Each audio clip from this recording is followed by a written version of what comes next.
In the Battle of Alberta, he continues to be Calgary's best weapon. John Cornish had a true field day against the Eskimos on Labor Day Monday, averaging almost 10 yards a carry in a 28-13 win. And today, back in Edmonton, the rematch, which we'll see another star try to reestablish his dominance after missing 5 games. Fred Stamps is back to face the Stamps in a 4-point game atop the West Division. As Week 11 continues, glad you could be along with us. Hi, and welcome to the CFL on TSN.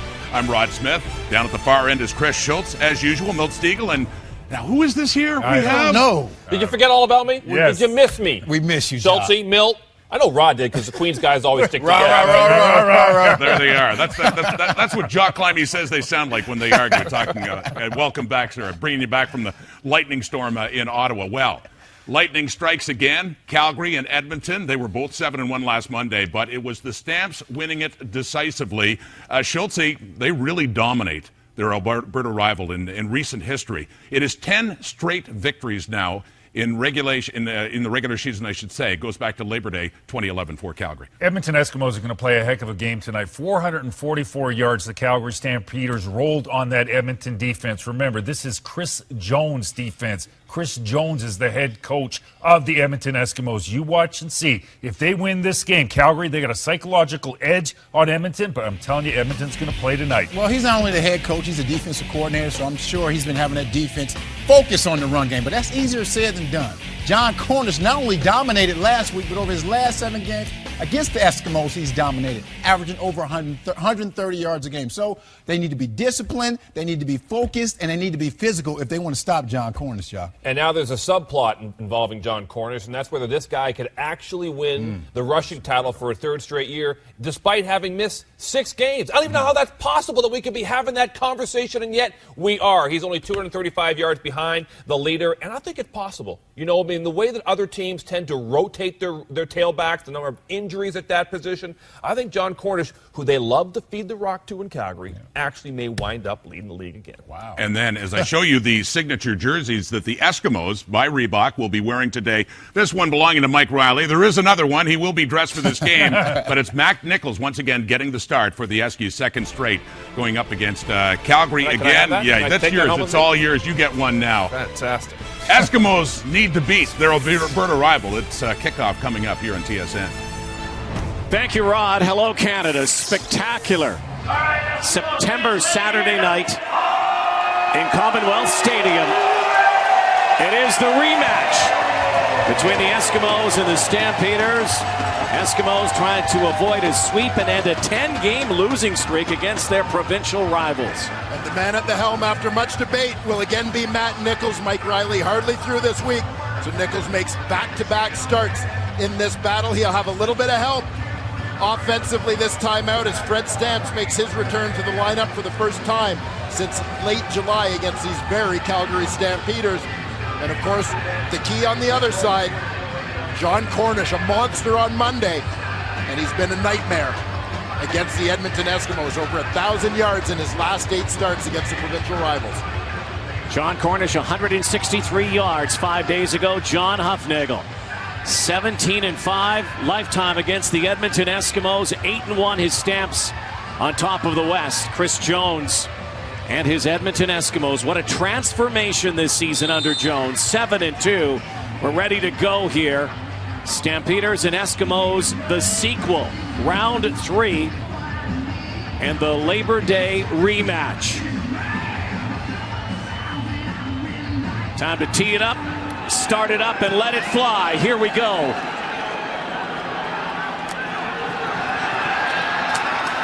And bursting up the middle,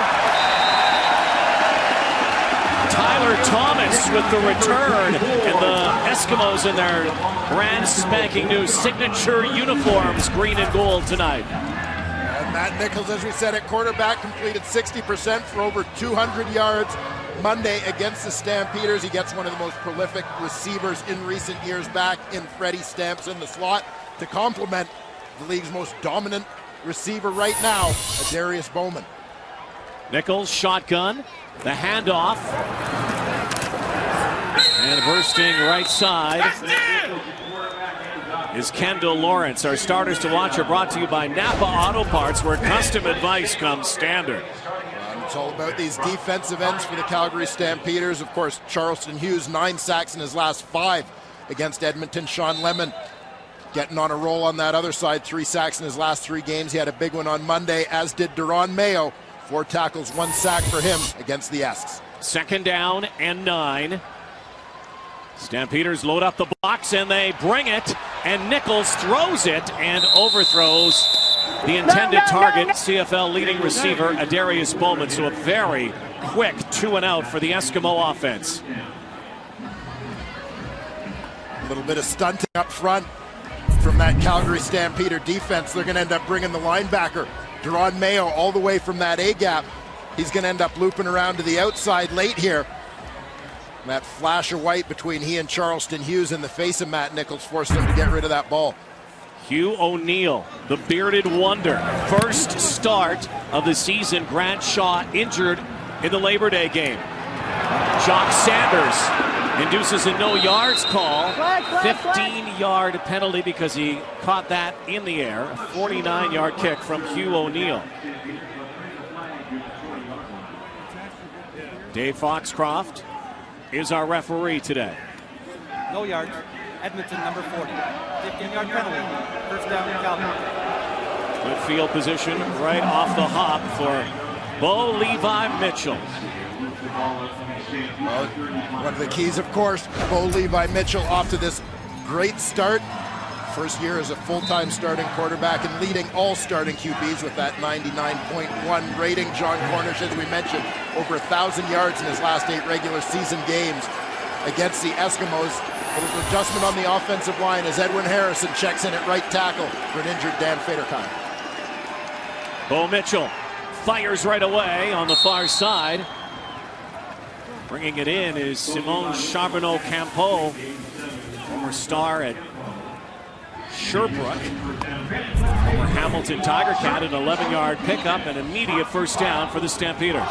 And Charbonneau-Campeau getting an opportunity here in Calgary to get involved early. Gets a nice release. Fighting back to the football. Pick up that first down yardage. Stampeders slowly but surely getting some healthy bodies back in the lineup, but still without Brad Sinopoli.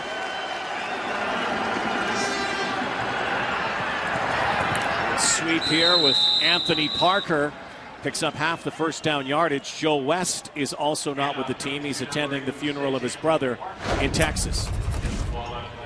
Defensively for these Edmonton Eskimos, keep an eye on Odell Willis, the key to their pass rush.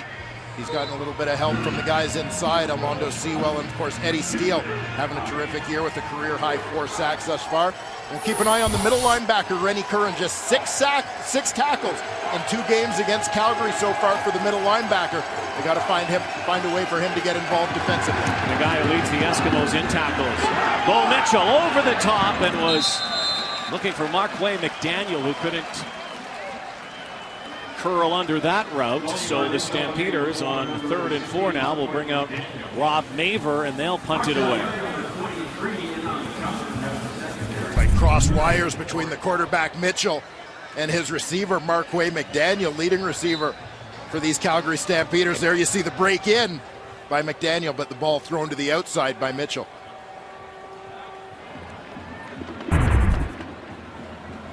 These two teams lead the CFL in punt and kick coverage. Kendall Lawrence, you see why. They're downfield quickly, have not given up a large return all season. Here's the guy leading all receivers this season. Adarius Bowman's been on fire. Can he continue his pace when we come back? There was some question who will start today. Would it be Matt Nichols? Would it be Mike Riley? Riley did not throw a pass in the pregame warm-up. To the sideline we go. Here's Ryan Rashog. Yeah, Rod, and that was the case for most of the week where Riley was concerned, through very few balls throughout the week, and it was extremely frustrating for him. He said every time he felt like he was getting close, he'd have a setback. It's his throwing hand. They tried absolutely everything. He could hold the ball, but he couldn't grip it enough to throw it. So they tried freezing it.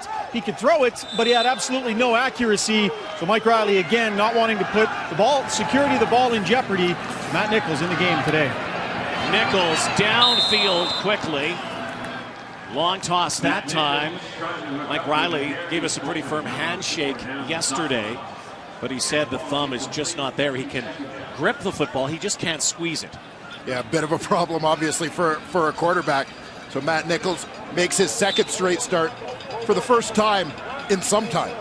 A year and 9 months between starts, that start on Labor Day. Matt Nichols, who at one time was ordained to be the starter here in Edmonton, but then ran into all kinds of injuries. Here's the rush. Nichols avoids it, flushed, throws, sideline. Darius Bowman hauls it in up near the 31-yard line.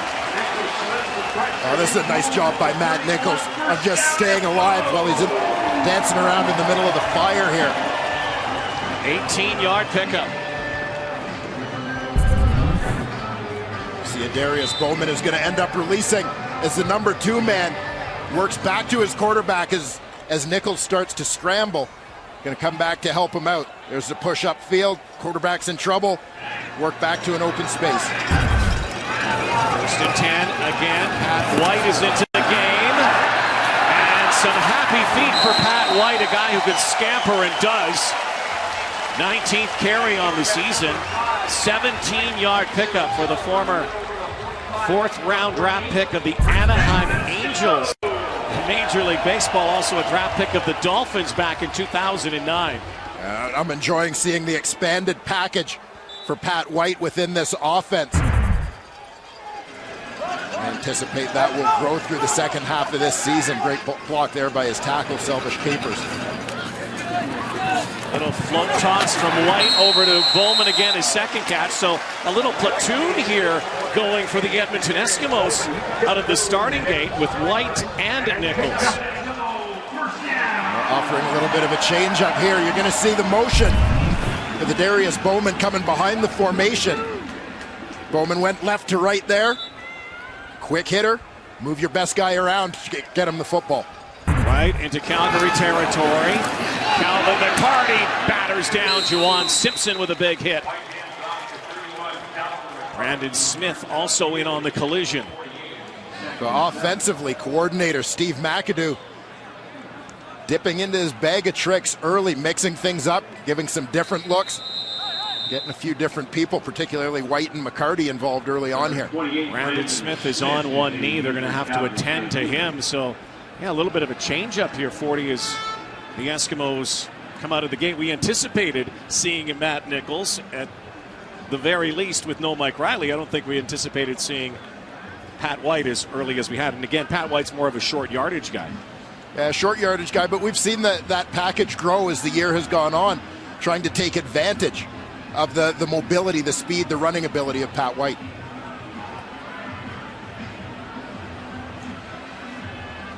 Injured Stamp on the field. Brandon Smith will come back to Commonwealth in a moment.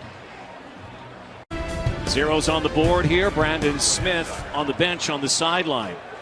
Could be a critical loss for any period of time. Lynn J. Shell, the former Lion, and Argonaut comes into play for Smith. Nichols, quick hitter, far side. Fred Stamps back in uniform for the Edmonton Eskimos. First time in 5 weeks. Missed 4 games with a lower body injury. Well, and you wonder what this guy means to the Edmonton Eskimos offense. Well, for the last 5 years, he's meant virtually everything. He's been the go-to guy, one of the most prolific receivers in the Canadian Football League. In fact, over the last 5 years, he's the only guy to go over 1,000 yards in each of those 5 years. A number of guys did it 4 times, but Stamps a model of consistency and durability in that stretch. This year, though, the contribution from number 2 has been minimal. Third down and 3. And they're going, and it's a botch snap. And the Calgary Stampeders, who lead the Canadian Football League in turnovers on downs, forcing turnovers on downs, have the football again. Surprising that they went for it 3rd and 3. More surprising was this. Yeah, bad snap. Justin Sorensen in at center. It's been Brian Ramsey much of this season. Snap goes high. Nichols unable to react and get a handle on it. So Risky move by the Eskimos. Does not pay off here, and the Stampeders could make them pay for it. 1st and 10 for the 49. First touch for John Cornish. Coming off a great week again. Monday, the Labor Day game, 163 yards. He was the CFL Offensive Player of the Week, CFL Canadian of the Week again. You look at what he's done, what he did on Monday, and what he's done against the Edmonton Eskimos over the last couple of seasons, going back to the start of the 2012 season. 8 games against the Green and Gold, 120 carries, over 1,000 yards in 8 games. His first carry worth 5 yards. He's going to get another, and he's going to get another. First down. He keeps moving those legs. And John Cornish, who again suffered that concussion opening week of the season and then was on the shelf, has been back for 2 games. This is his 4th game of the season only. Keep an eye here on the right tackle. Edwin Harrison takes part in that double team. Help make that push up to 2nd level. Harrison again in for Dan Federkyle at right tackle. And the depth of this Calgary offensive line. Mitchell, Cornish, that's uncharacteristic. That one slipped right through the fingers. And another torching from John Cornish on Labor Day. Yeah, 17 carries, 163 yards, and a touchdown. And he just seemed to get stronger as this game went on. Pounding, wearing down that Edmonton Eskimo defense. For a guy who missed much of the first half of the season, John Cornish looks like he's right back up to speed. And that visor, 2nd down and 10. Throwing down here likely for the Stampeders. Here comes the rush. Mitchell down the sideline into traffic, and Aaron Grimes almost had the pickoff. And Aaron Grimes right in the face of a Stampeder enthusiast in the end zone. Grimes, who already has 2 interceptions on the season, almost had his 3rd. This is a ball-hawking, vulture-like secondary. Well, it's a Chris Jones secondary is what it is. They've been molded after their head coach for sure. We knew what we were getting with guys like Pat Watkins coming over from Toronto, a veteran guy, but Aaron Grimes is a guy who's really stood out as someone who was with the Eskimos last season, but has really stepped up his game here this year. Rene Paredes will open scoring, splitting the uprights from the 41-yard line. 6:20 to go, first quarter. Calgary on top by 3. Well, in a league where pass rushers are as important as they are here in the Canadian Football League, here are 2 guys who will be absolutely key. Charleston Hughes on the left, Odell Willis on the right. And there's the tail of the tape. Similarly sized guys, both started their careers in Calgary. Hughes ranking number 2 among active players in sacks. Willis number 3. Very similar numbers here so far in 2014. Chris Jones has coached up both these guys and has talked about their relative importance to the defensive schemes as well. 2 very similar players as they go, their defenses go. 3-0 Stampeders. Tyler Thomas weaving his way up near the 28-yard line for a 21-yard return. Here comes big Charleston Hughes. The guy who led the Canadian Football League in sacks last season. So far this year, he's got 8. One of those guys around whom defenses have to adjust their game plans. You need to be aware of where this guy is lined up on every play. Do what you can to help out your tackle. Nichols now in trouble. And Sean Lemon buries Matt Nichols. And as you're concentrating on Charleston Hughes, and there's the motorcycle coming to fruition. Going back to that picture that they took of Chris Jones' motorcycle, they've been biking ever since. And we saw this last year with Charleston Hughes on one side. Cordero Law ended up having a monster year in terms of sacks as well. This year, Law goes south. Lemon is the guy who benefits from being the man opposite Charleston Hughes. That's his 4th sack in his last 4 games. He's getting on a roll. Nichols now swinging it out. And Fred Stamps is smothered on the far side. Talked about that motorcycle picture. It's been the subject of some Twitter talk and Twitter trash that's been going on between these two teams that went back earlier in the season. Chris Jones rides a motorcycle. The players saw the motorcycle here, took some pictures around it, tweeted it out. And then, of course, on Labor Day, some of their reactions, because the Eskimos have their somersault routine, were based on the motorcycle. Chris Jones, by the way, thought it was pretty funny. Yeah, couldn't help but laugh, and of course knowing where it was coming from, having coached up some of those who victimized him, Juwan Simpson being one of the leaders of that group, he was able to appreciate it. Hugh O'Neill, again, his first game of the season with Bradshaw injured. Jock Sanders, high-stepping, nice return into Edmonton territory, an 18-yard return. Here he comes. He grew up wearing number 19 as hero. Not someone modern, but Johnny Unitas. Bo Levi Mitchell. Could be a historic day for him again with the Calgary Stampeders. For 4-year-old Bo Levi Mitchell out of Houston, Texas. Grew up in Katy, Texas. I asked him yesterday if he had ever heard of Jackie Parker or Jim Van Pelt before this season. He says he has now. Yeah, well, and for obvious reasons, as he's been compared to these guys a number of times. And with each passing week, those comparisons even more so. Everybody watching closely this week, though, to see if Bo Levi Mitchell can separate himself a little bit from those two guys. Could be number 1 in terms of starts and wins from the beginning of a career. Jackie Parker, a legend, of course, in Edmonton. Jim Van Pelt played for the Winnipeg Blue Bombers and started that way in the Kenny Plain era, as a matter of fact, and helped lead his team in the 50s to a Grey Cup, and eventually went to the military, became a lieutenant, as a matter of fact, Jim Van Pelt did. Bo Levi Mitchell has put his name in the category with some great ones. Lots of time. Goes deep, downfield, and unable to run under it is Nick Lewis. Could not separate himself from the defender.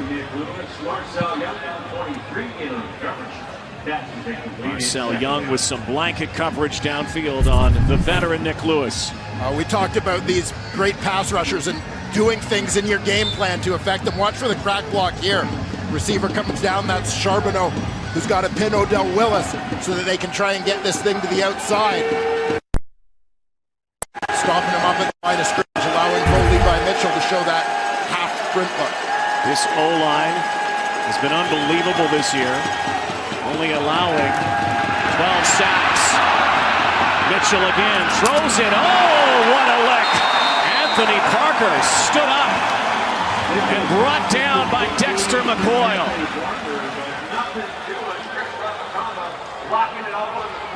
Well, it finishes with a big hit, but for Calgary, it starts with a pretty good block.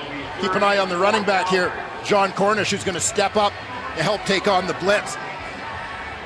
He's protecting that backside, stones it up at the line of scrimmage. Bo Levi Mitchell can see what's coming from the other side. Well, and there you see Dexter McCoyle, a guy who's having a phenomenal first year here in the Canadian Football League. 4 interceptions so far, a perfect fit in the Chris Jones defense with his versatility. Rob Maver. Kendall Lawrence was back, but the ball out of bounds. Marching it off near the 15-yard line. Matt Nichols brings his offense back out under 3 minutes in this first quarter. And so far, two teams with two of the best defenses in the land showing their stuff so far. There's no infraction on the play. First down, Edmonton.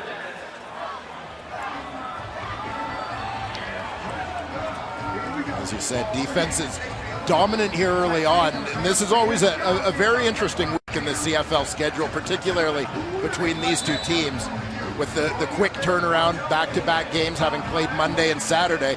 And that's actually an extra prep day compared to what they've traditionally had. It's usually been that Monday, Friday. But in a way, you almost have to treat it like one big game in terms of the time in between, just used for making adjustments. You can't put in a whole new game plan. Pitch pass to Darius Bowman again. How about the start, Dwayne, for Darius Bowman?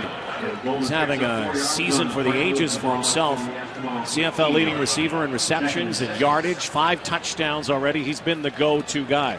Yeah, for sure. And he's really picked up the slack with Fred Stamps having been out of the lineup. He's just taken up that challenge. And it goes back even before this year. But Adarius Bowman, from the time he returned at midseason last year after missing basically a year and a half, he has been the most dominant receiver in the CFL.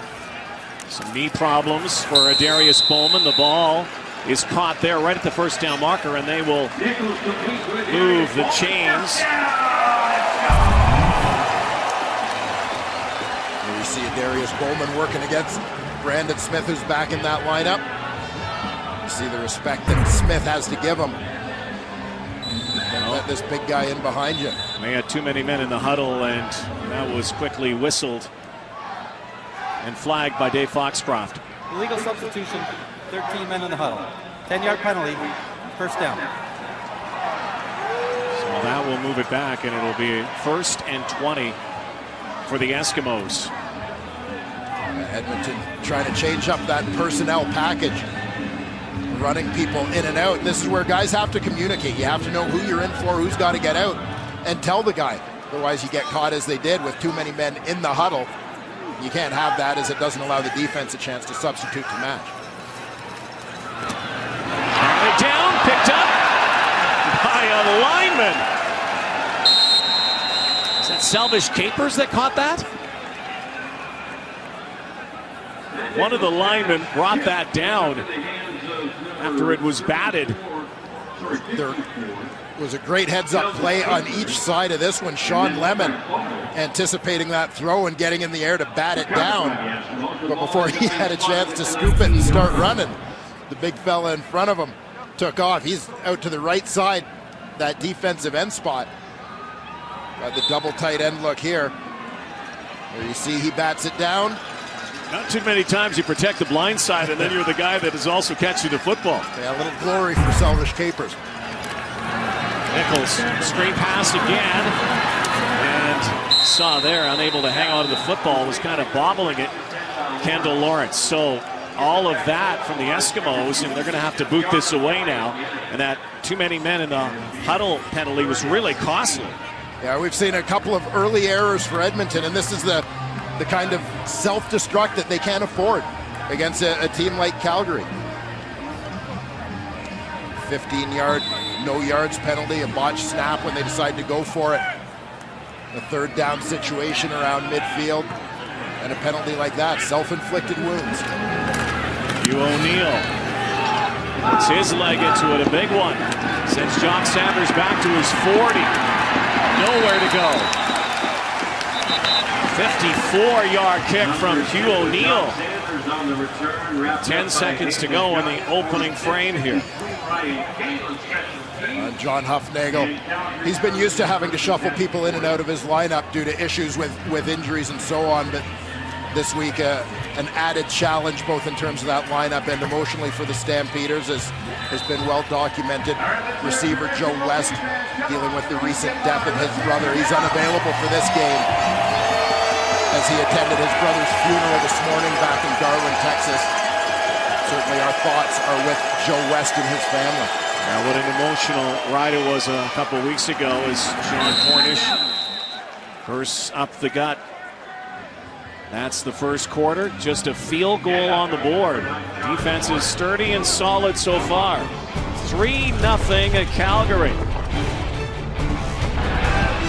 Saturday night in Edmonton. Great night for football. The Labor Day rematch. Haven't been ignited yet. Numbers very similar except for the turnover on downs so far, but it's the chess match that we talk about, the Labor Day rematch, days after when these teams get together again, and often you see adjustments made, but over the last few seasons, Calgary has enjoyed the sweep against Edmonton. Yeah, they certainly have, and give them a lot of credit for the game planning that goes in, because a lot of times in a situation like this, you're not so much game planning in between the games as you're almost game planning for 2 games before the first game of the back-to-back, knowing that there may be some things that you don't use in game 1 that you're going to pull out and fine-tune a little bit leading up to game number 2. You're also trying to anticipate what the other team might do based on things you've had success with in that first game. Haven't had any big plays yet so far. Opening series, second quarter. Levi Mitchell again, great protection and almost into the midst of Gregory Alexandra. Alexandra with big defensive tackle. Drop it into coverage here from his spot on the nose. And there's the big fella. He's going to end up dropping out on this one. Getting a little bit of a different look. Reading the eyes of the quarterback. You see, he's not looking back to see the route coming. He's looking at the eyes of the quarterback to see where Bo Levi Mitchell is looking. Let him up! Let him! Booming kick by Maver. Kendall Lawrence driven down and backwards. Downfield quickly was Carl McCartney, our star at St. Mary's.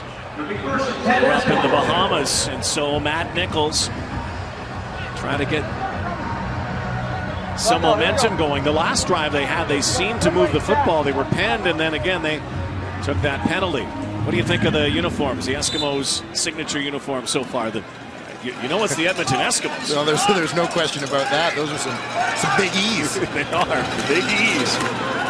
Nichols, good play action, far side, laying out and making the grab. Shamad Chambers has become the human highlight reel lately. Great grab by Shamad Chambers. Showing off the athleticism that made this guy one of the most coveted prospects in the 2012 draft. Shamad Chambers coming into his own here this season. Laying out, squeezing it, securing it, and critically surviving that contact with the ground. And one of the big catches as well on Labor Day.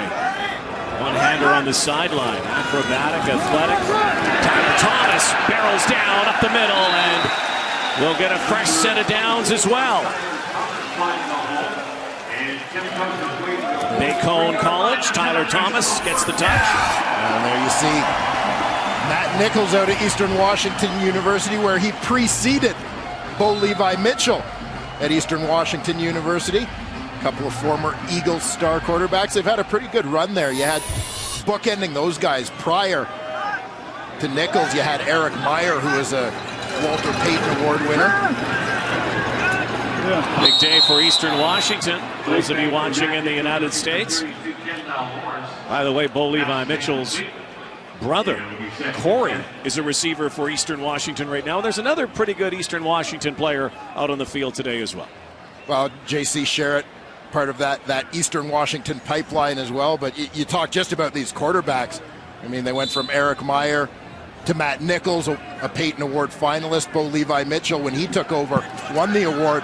Now they've got another great candidate for it, and Vernon Adams, the current Eastern Washington quarterback. 2nd and 10. Nichols, strong arm, looking for Fred Stamps. Jamar Wall, 3 picks on the season, leaping high. Stamps can't come down with it.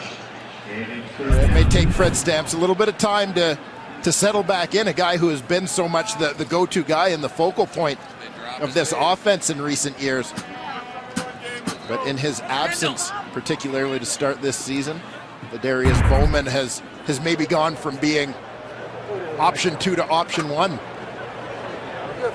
Chatting with Chris Jones yesterday about the things that Matt Nichols had to work on this week. They talked about timing and practice, but also he said in pressure, told Matt, throw the football away or check it down and don't miss any easy ones. That seems to be a theme around the Canadian Football League these days. Yeah, for sure. Sometimes looking to make the big play and make it more difficult than it is. Nothing wrong with just picking up a first down and keeping a drive alive.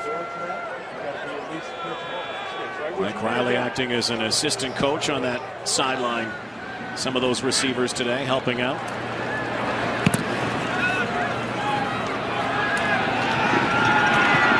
Jack Sanders in the shadows to the sunlight. Corbin Sharoon drops in. Well, Bo Levi Mitchell, those are 3 names. Levi is his middle name, but why Bo? I'll tell you when we come back. Now, Bo Levi Mitchell getting ready to go back to work. Levi, the middle name, is after his great-grandfather. Bo is named after two sports star Bo Jackson. My mom and dad, we're actually a baseball family, believe it or not. They named everybody, all our boys, after baseball players back in the day. So, you know, I was the one that got lucky with Bo. My little brother's name is Scooter, and he was named after Scooter Tucker, who I think was a backup catcher. I think my dad met the guy, loved the guy, you know, that kind of thing. But no, it's just a great story to have behind your name. Well, Bo said yesterday he loved baseball as well. He was a pitcher and a catcher. Brothers all named after ex-Houston Astros. And John Cornish stopped for a loss. Marcel Young had the initial contact. Great read and react defensively here from that Edmonton defense. You're going to see, coming from the backside of this, you're going to see Pierre Lavertu, backup offensive lineman. He's going to lead around the backside of this. He's going to be the puller. He goes up inside. Cornish tries to go outside. Runs into a little bit of run support from the secondary. They actually gave him forward progress on that play, so no loss. It'll be second down and about 9.5. Here's the rush again. Mitchell. And he's dropped in the backfield. Bo Levi Mitchell is sacked by Cameron Sheffield. Swarming in. And this offensive line that leads the league in sacks allowed gives up their first today. Well, and Sheffield's on the move just before the snap, but the Stamps do a pretty good job picking it up. As you see the receiver, Nick Lewis, on the right side of the screen. He comes down to help out in the scheme. He's got him, but even between he and John Cornish, a little bit of a mismatch on a defensive end. Cameron Sheffield's first sack. This kick is short. There's a penalty flag, though, back at the 24-yard line. And sort this out.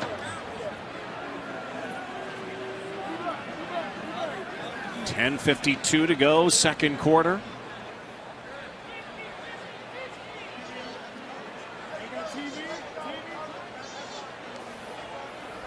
After the punt, holding, Edmonton, number 40.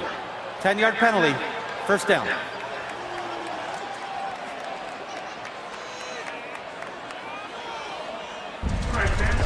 Well, the Eskimos, the boys of Somersault, do it again. Cameron Sheffield gets them rolling.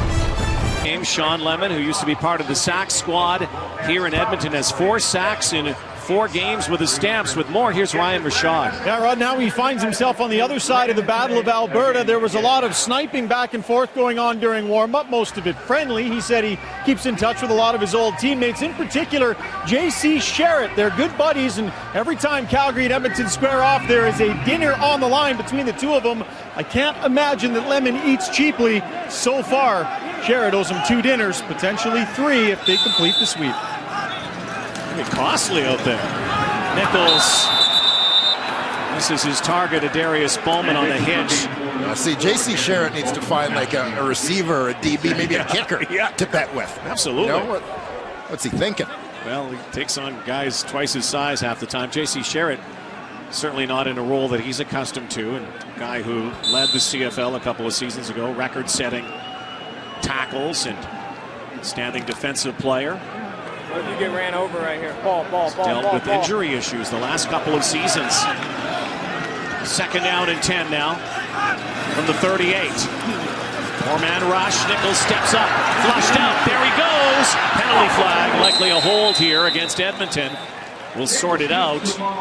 Very close to a first down as Matt Nichols found some green space. Holding, Edmonton, number 60. 10-yard penalty, repeat, second down. Justin Sorensen back in the Eskimo lineup. Lions. Going to see Darius Bowman here, and watch the attention that he gets, particularly, you've got a halfback here, linebacker here. Deron Mayo, Brandon Smith on that side of the field. Both working on Darius Bowman to try and take him completely out of the mix. He's the primary receiver. This is what's going to lead Matt Nichols to have to scramble on this play. Another hit screen with blocking help this time. A.J. Guyton's first of the afternoon, and Guyton has a big gain, one of the biggest plays in the ball game from a guy who drew some criticism last week and had a couple of drops and took it on himself. He said after the Labor Day game, "My bad." Well, showing that he's doing a pretty good job of shaking off the tough performance on Monday here. A guy who's got a little bit of kick return experience, taking advantage of some of those after the catch skills, running with that ball in the open field for a big gain for the Eskimos. Guy who's already picked up 32 catches on the season, almost 300 yards, a couple of touchdowns. A.J. Guyton, Nichols, strong arm, over the top, and it's caught! Darius Bowman continues to sizzle. The Darius Bowman show this season here in Edmonton. 30-yard gain. When you see the impact of a Darius Bowman, he's going to run his deep route, but he's also got Fred Stamps, who's going to draw some attention, pull a defender away from him, give him a little bit of room to work here as they get both these guys on the verticals. Stamps with the crosser, open up that side of the field, opens up the middle. Leaving Bowman isolated for the big catch. Eskimos looking end zone now, and Jamar Wall is there. That was for Bowman again, finding the end zone, and that goal line has been almost impenetrable for the opposition against Calgary over the last 4 or 5 games. You see a little bit of hand fighting here between the two of them as the ball approaches. But a pretty good battle. We talk all the time about the slots, Bowman and Stamps for Edmonton. You've got two halfbacks that have been very productive for Calgary this year in the tandem of Jamar Wall and Brandon Smith. 34 straight drives now. Calgary has not given up an offensive touchdown. Guyton though, looking end zone, and the streak is over. And A.J. Guyton has the touchdown. Not dropping this one.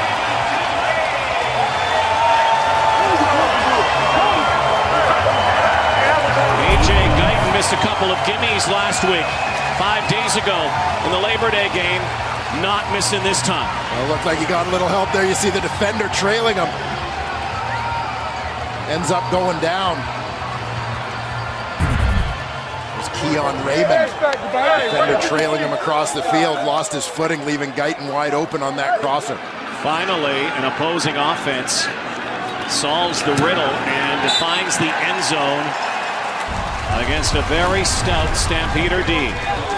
A.J. Guyton finds the house. 3rd touchdown. In your game prep, you got to know what to expect. And here, you've got 5 Eskimo receivers releasing on the play, and you're going to see man-to-man coverage against 5 Calgary Stampeder defensive backs. Guyton versus Raymond is matchup number 3, working from the bottom of the screen. Right there. There's your receiver. Keon Raymond loses his feet. Man-to-man coverage, no help in behind, straight 0. That leaves Guyton open and a free run to the end zone.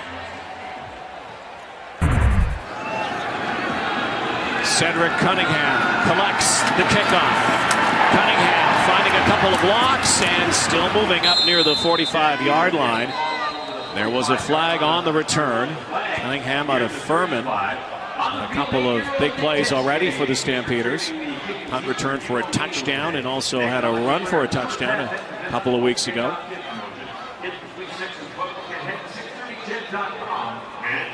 We'll sort this out. 7-3 Edmonton. Illegal interference, Edmonton, number 85. It's a 10-yard penalty, first down. Yeah, baby. We here today. We rebounded. Edmonton. I don't know what to say. A.J. Guyton might be a little camera shy. Well, he can let his play do the talking right now. A couple of big ones on that touchdown drive. There was a key word there, rebounding.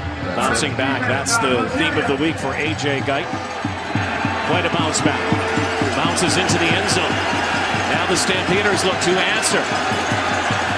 Not a lot of offense from this usually solid offense. Cunningham gathers it in up near the Edmonton 48-yard line. Looks like he's going to be 2 yards shy. And you saw a little bit of play action there, and the resulting time provided Bo Levi Mitchell to throw that football based on the success Cornish has had running the football against Edmonton, particularly on Monday.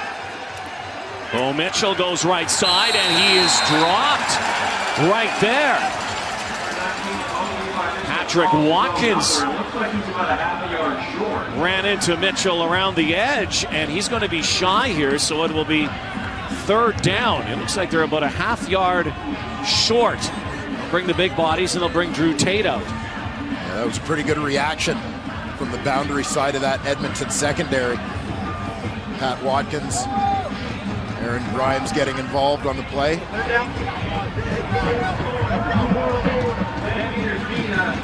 Dave Dickinson, offensive coordinator on the left. Used to a few of the Labor Day games in the past. Well, we talked about those Eastern Washington quarterbacks. Big Sky Conference, Walter Payton Award winners. Dave Dickinson, a former Payton Award winner, but also earlier this year voted the Big Sky Conference's male athlete of their first 50 years. He's pretty proud of that one. Talked with Bo Mitchell yesterday about Dave Dickinson. Said, honestly, did you know a lot about some of the guys up here? Did you YouTube Dave Dickinson? He said, seriously, I didn't at the beginning. Then I started to. He was awfully good, but he knew about him beforehand. So here it is, 3rd and inches. Drew Tate behind center goes forward and will move the sticks.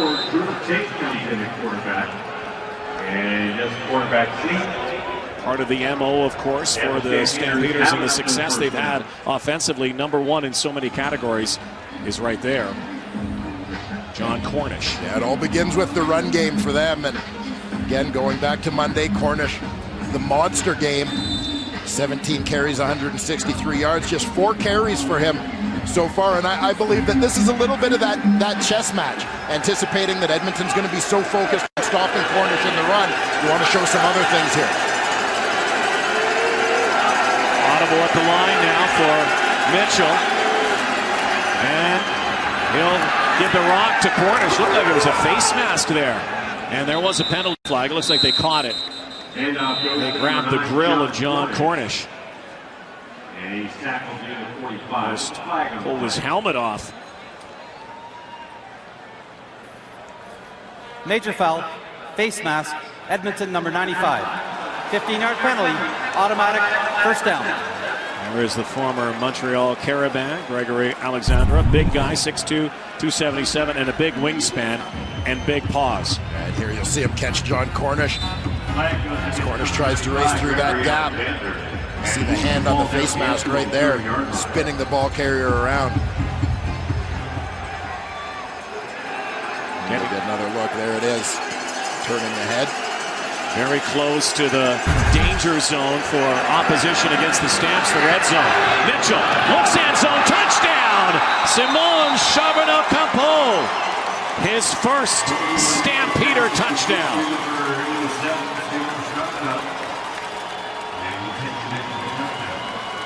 On this one, a quick hitter. Bo Levi Mitchell seemed to know where he was going with this one. Right away, Charbonneau-Campeau to the left side of the screen. There you see play action. Holds that pass rush a little bit.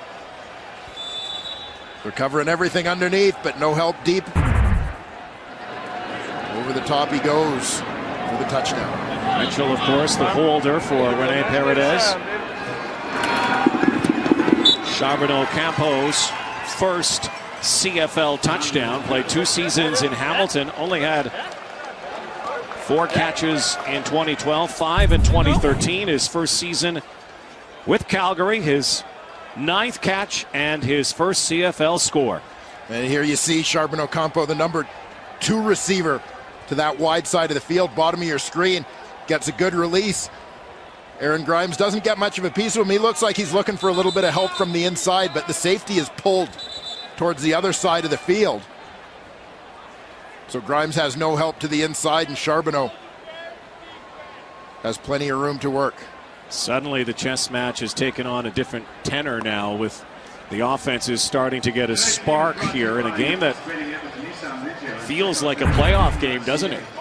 Well, I think anytime these two teams meet, and particularly in this home-and-home series, there is always a certain intensity, and we know that's been heightened by the success that these two teams have enjoyed through the first half of this season.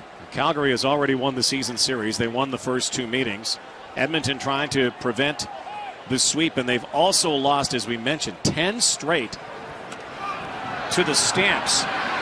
Tyler Thomas turning now, batters forward up near the 35-yard line. So a great counterpunch from the Calgary offense after the Edmonton score. Yeah, well, we just talked about the intensity happening between these two teams right now.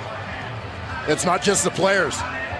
See Chris Jones getting a little bit fired up on the sidelines after clearly missed assignments on that touchdown play. Longtime assistant and defensive coordinator in a variety of stops. We've seen that from Chris Jones before. Just not as a head coach this season now. Nichols looks one way, jukes, and then does the hook slide. Dropped the football, but he was clearly down. Nichols tried a couple of pump fakes there as he was already over the line of scrimmage. Wasn't exactly a stylistic hook slide. Yeah, forced out here. He picks up a nice little block right here. I think that was Lawrence under on Mayo. More of a flop on this side. It'll be second down and 8. 10-7 game. Nichols with the rush on, slings it, and very close to being picked. Jamar Wall, who did not have a pick Monday, but had 3 interceptions in 3 successive games. Former Texas Tech Raider star almost had this one. There you see the receiver and the defender, Jamar Wall. You said an emerging ball hawk here in the CFL with 3 thus far. Got the hands on that one, but unable to pull it in.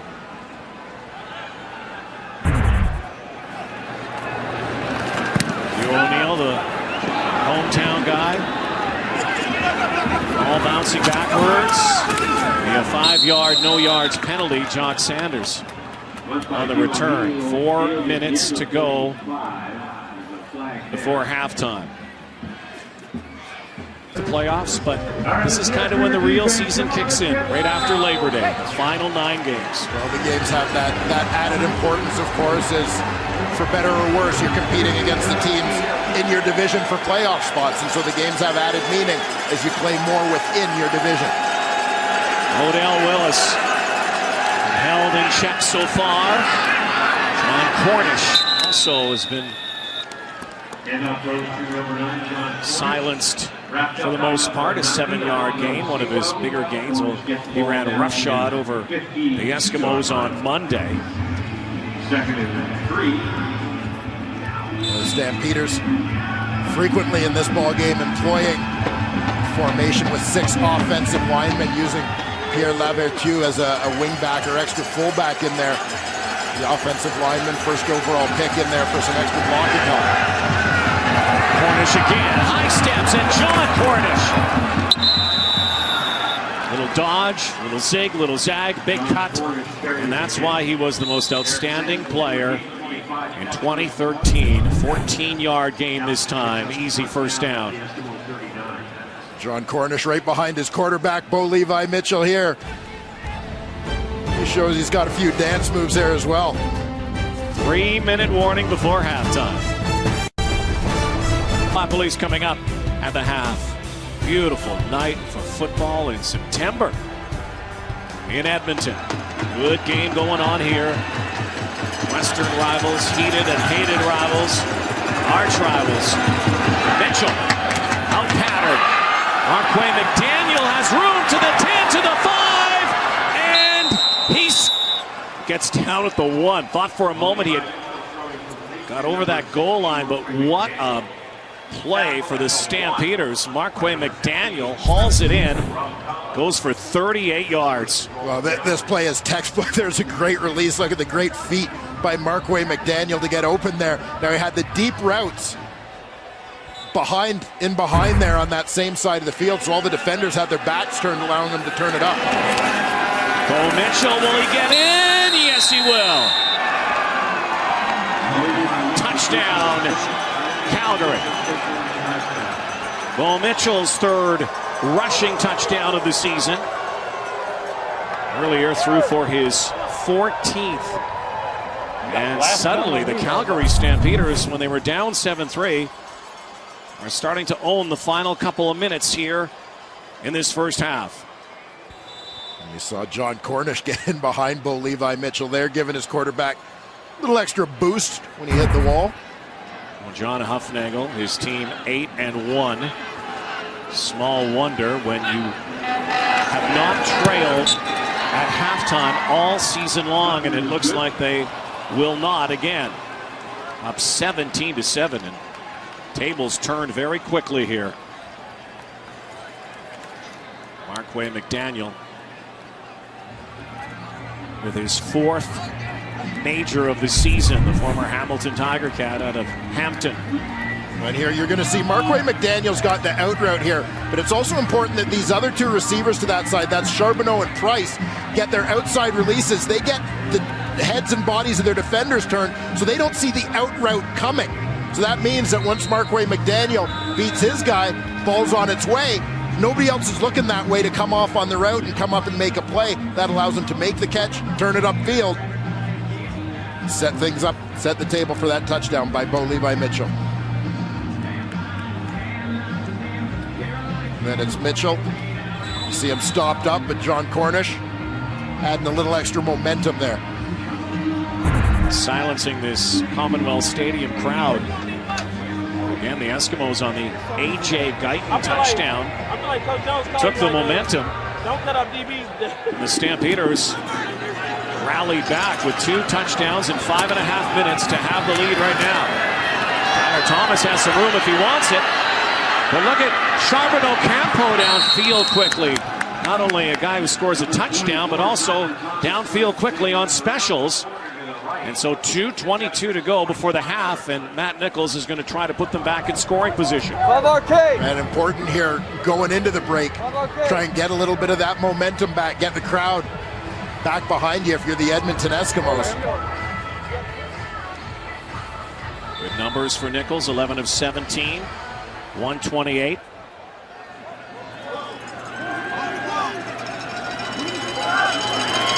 Guy who has made all of his starts against Calgary. Bursting outside again is Guyton up near the 40. So A.J. Guyton has provided a spark offensively. Already 67 yards on 3 catches. But you'll see here, Guyton to the far left side of your screen. Stampeder defense is basically going to end up sort of flattened out across that line as they blitz. So if the receivers get a block, as they do, things open up nicely as you see Kuhorn, Freddie Stamps trying to get on their guys downfield. Nichols looks once, looks again, and now in trouble. Will let it go the other way, and Kendall Lawrence does well to hang on. Brandon Smith back in the game after an early injury, a 2-yard pickup. Big bop here.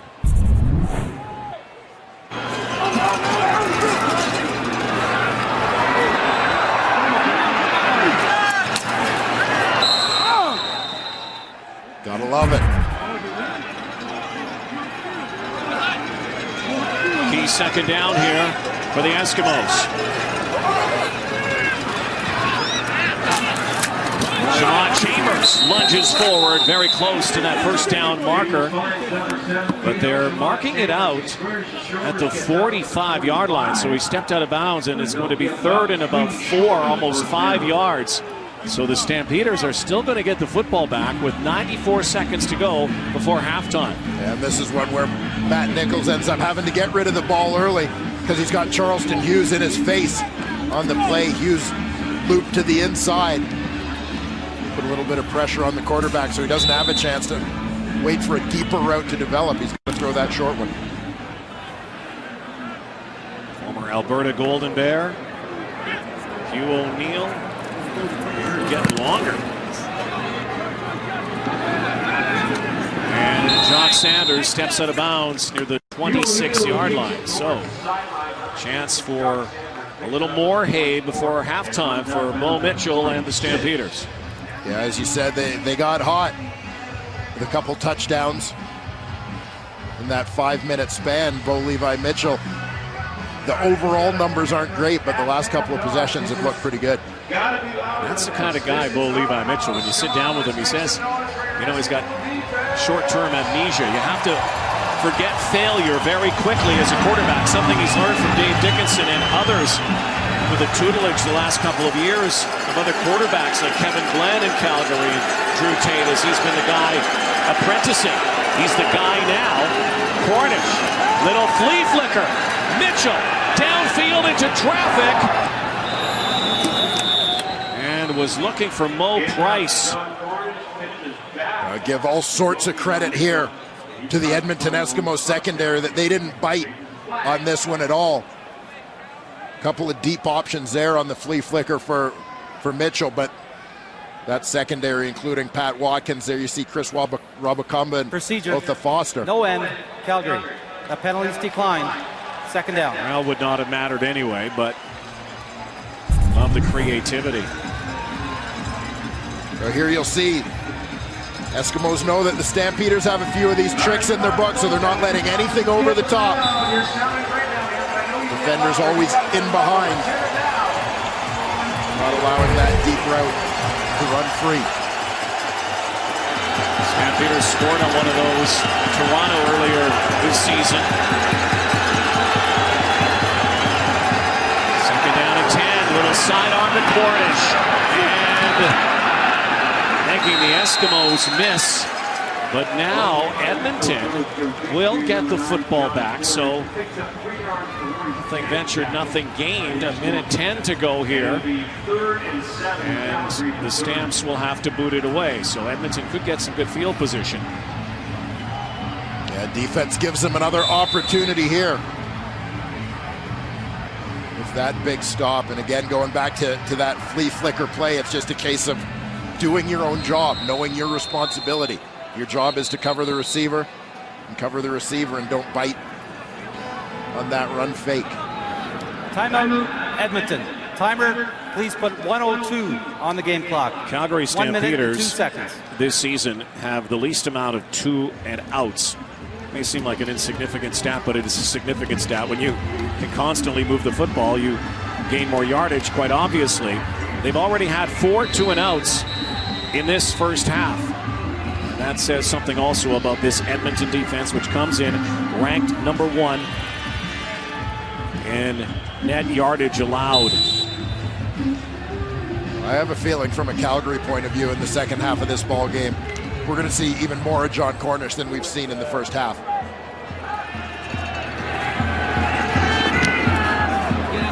And overhand kick. Kendall Lawrence has the edge. Lawrence now into Calgary territory, and the crowd rises up now with 52 to go before the half, and they're back in it. It's up to Matt Nichols, though, in the offense to see if they can move the football into scoring position. Yeah, great boost there from the special teams.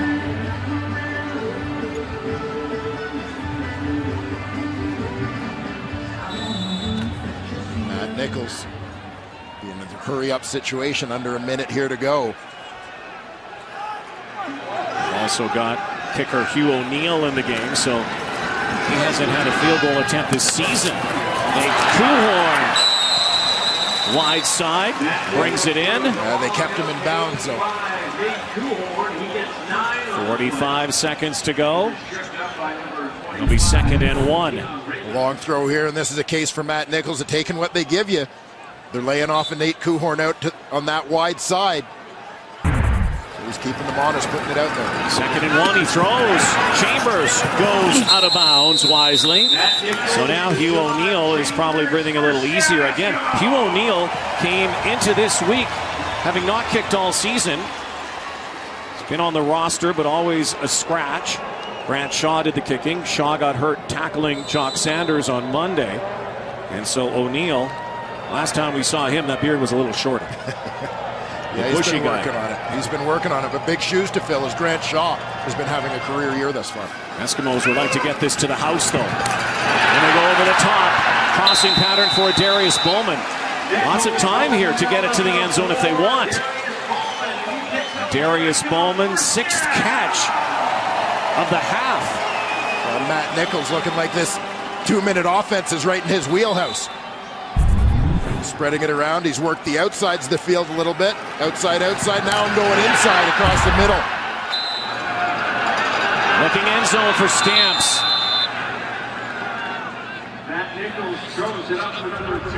Our wall with the blanket coverage there.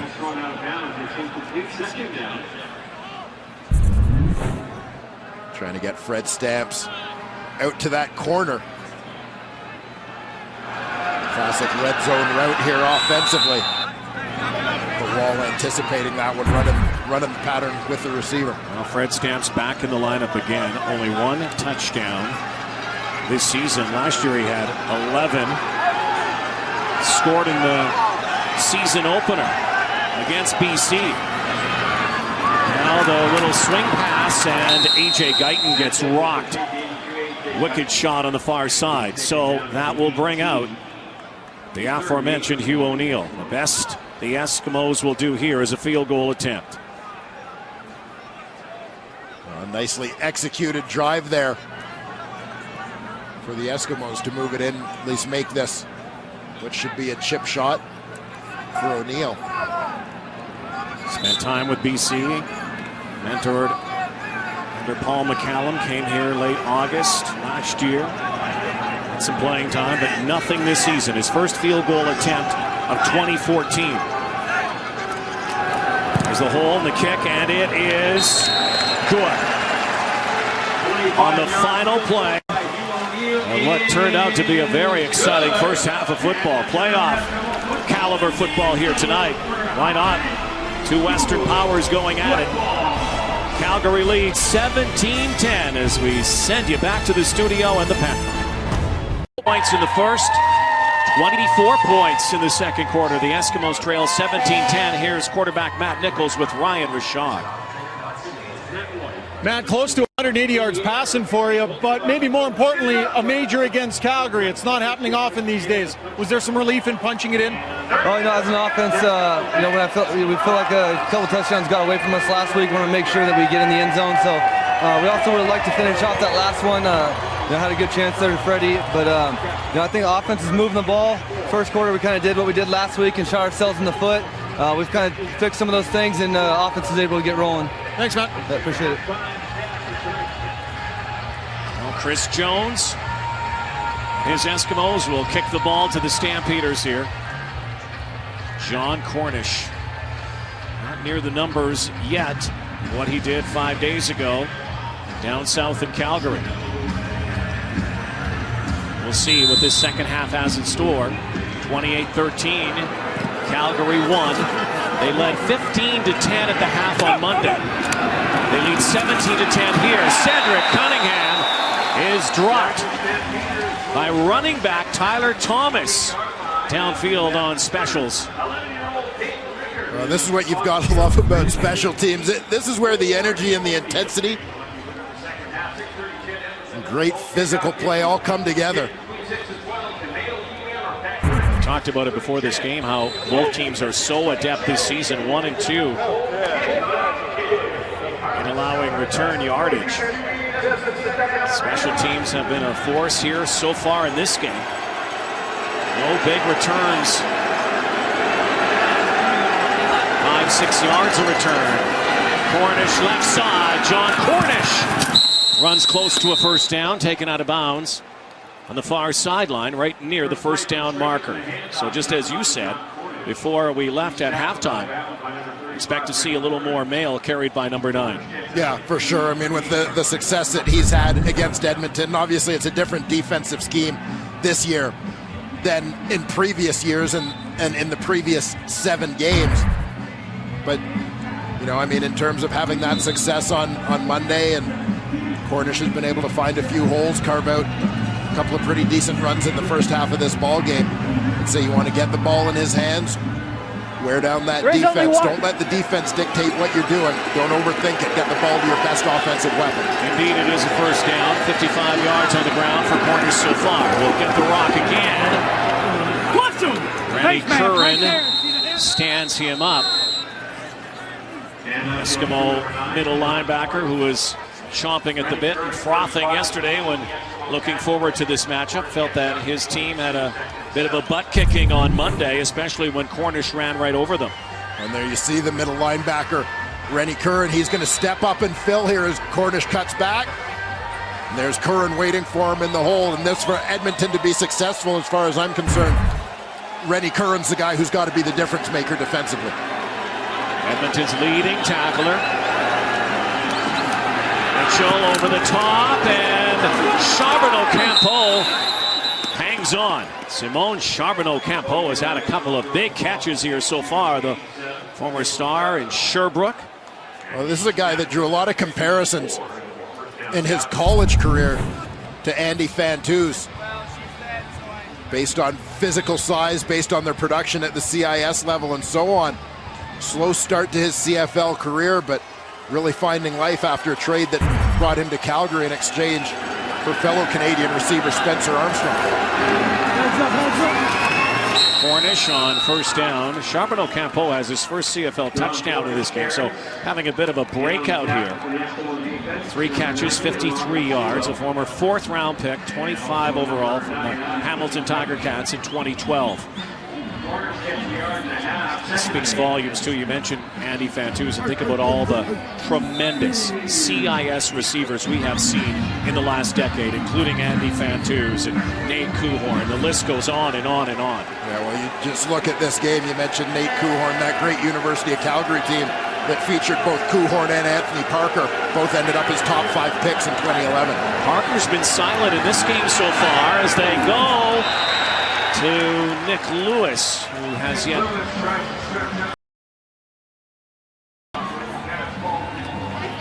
It's a 12th season. Nick Lewis moving close to Brian Kelly on the all-time list. He's sandwiched number 11 overall between Brian Kelly and Tom Scott, 2 pretty good former Eskimo receivers, but what a career Nick Lewis has had. Well, that's kind of uncomfortable territory for a Calgary Stampeder, isn't it? Sitting between those 2 guys. Mavers kick. Kendall Lawrence again swamped. Well, the biggest production in the first half came from number 4. In fact, the best production all season from all receivers in the Canadian Football League. We'll see more from it. Yeah. Seen a number of lightning bolts in the Canadian Football League too. The speedsters. There's one of them, Kendall Lawrence. Who do you think is the fastest man in the Canadian Football League? You're going to probably throw a couple of names, because if you say one, then you know that the Twitter world blows up. Yeah, you can't even say anything. It's probably best to leave it alone. I know that there's a guy who had been mentioned in that category, certainly. Mo Price, the 102-yard touchdown already to his credit this season. That looks pretty good on the resume. You can just hedge if you want. just say, give a punch. Nichols now. Pump fake. Look out. Pocket converge. The ball is down, and it's picked up by Corey Mace. Down to the 10-yard line. Sean Lemon spikes the ball out of Matt Nichols' hand. And a big turnover here. Corey Mace almost rumbled into the end zone as he picked it up. The Stampeders will have the ball at the 11-yard line. And Sean Lemon continuing to thrive at that defensive end position for the Calgary Stampeders. Little stutter step working around the tackle, and there it is, that swipe with the right hand to punch the ball free. And confirming, by the way, that Corey Mace is not the fastest man in the CFL. Yeah, he will not be used the same terminology as Flash, but I'll tell you what, good scoop by Mace. Mom, Dad, I love you. Vancouver product of Wyoming, and Sean Lemon, the former Akron Zip, takes it away. The Zip with the strip.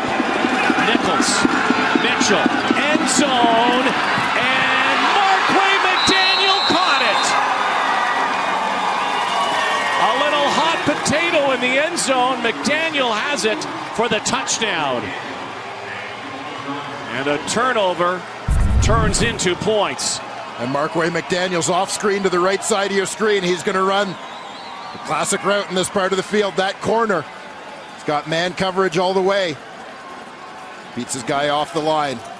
Marcel Young, and in he goes. Good shit. Hey, I told Pat, that's too much over here. That's too much over here. Doing what? We all even have too much. Great route, bro. Great route, man. Called it. Good job. Yeah. Good call, Dave. Hey, Dave, good call. Yeah. Hey, Quay. 10 points off turnovers. The Stamps extend the lead to 24-10. Oh, Levi Mitchell throws another. Markway McDaniel hauls it in. Markway McDaniel's 4th touchdown of the season. And you're going to see 2 shallow routes here. The key one is coming from the number 2 receiver. That's Anthony Parker. He's going to hold the guy down low, and that means no one can fall off to help out on the corner route here. Straight man coverage. Great release from McDaniel, untouched. Parker holds the halfback Grimes close to the line of scrimmage. He can't get back there to help out. A perfect throw, of course, from Bo Levi Mitchell. Just a beautiful release on that one from Markway McDaniel. Good footwork again. So very similar to Monday, where the Stampeders starting to run away. And so is this guy, Tyler Thomas. Brings it up near the 50-yard line. Best return of this ball game. And again, the Eskimos not wilting here, looking to punch right back. 53 yards on the return. Yeah, he gets a couple of great blocks initially. This is your line of scrimmage, so to speak, point of attack. The wedge spreads things out. But Tyler Thomas, we saw him on a cover team to start this half, and now being the returner, doing just an outstanding job on special teams here, setting the tone for the Edmonton Eskimos. Eskimos, lone major. A.J. Guyton on a pass from Nichols. Play action. And Matt Nichols throws it away. And that goes back to what Chris Jones talked about yesterday. If you don't have something, throw it away. Yeah, especially in this territory, you got to protect your field position. There's another look back at that Markway McDaniel touchdown. Good protection at the line. You see a little juggle. Gets those feet down.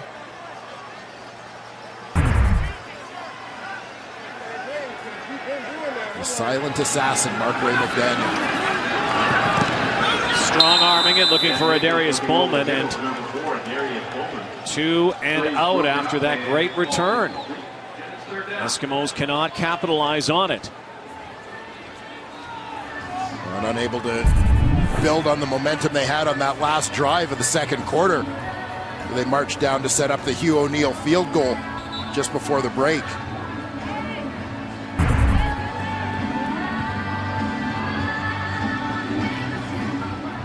Nichols, 180 first half passing yards for him, approaching his numbers for the entire game on Monday.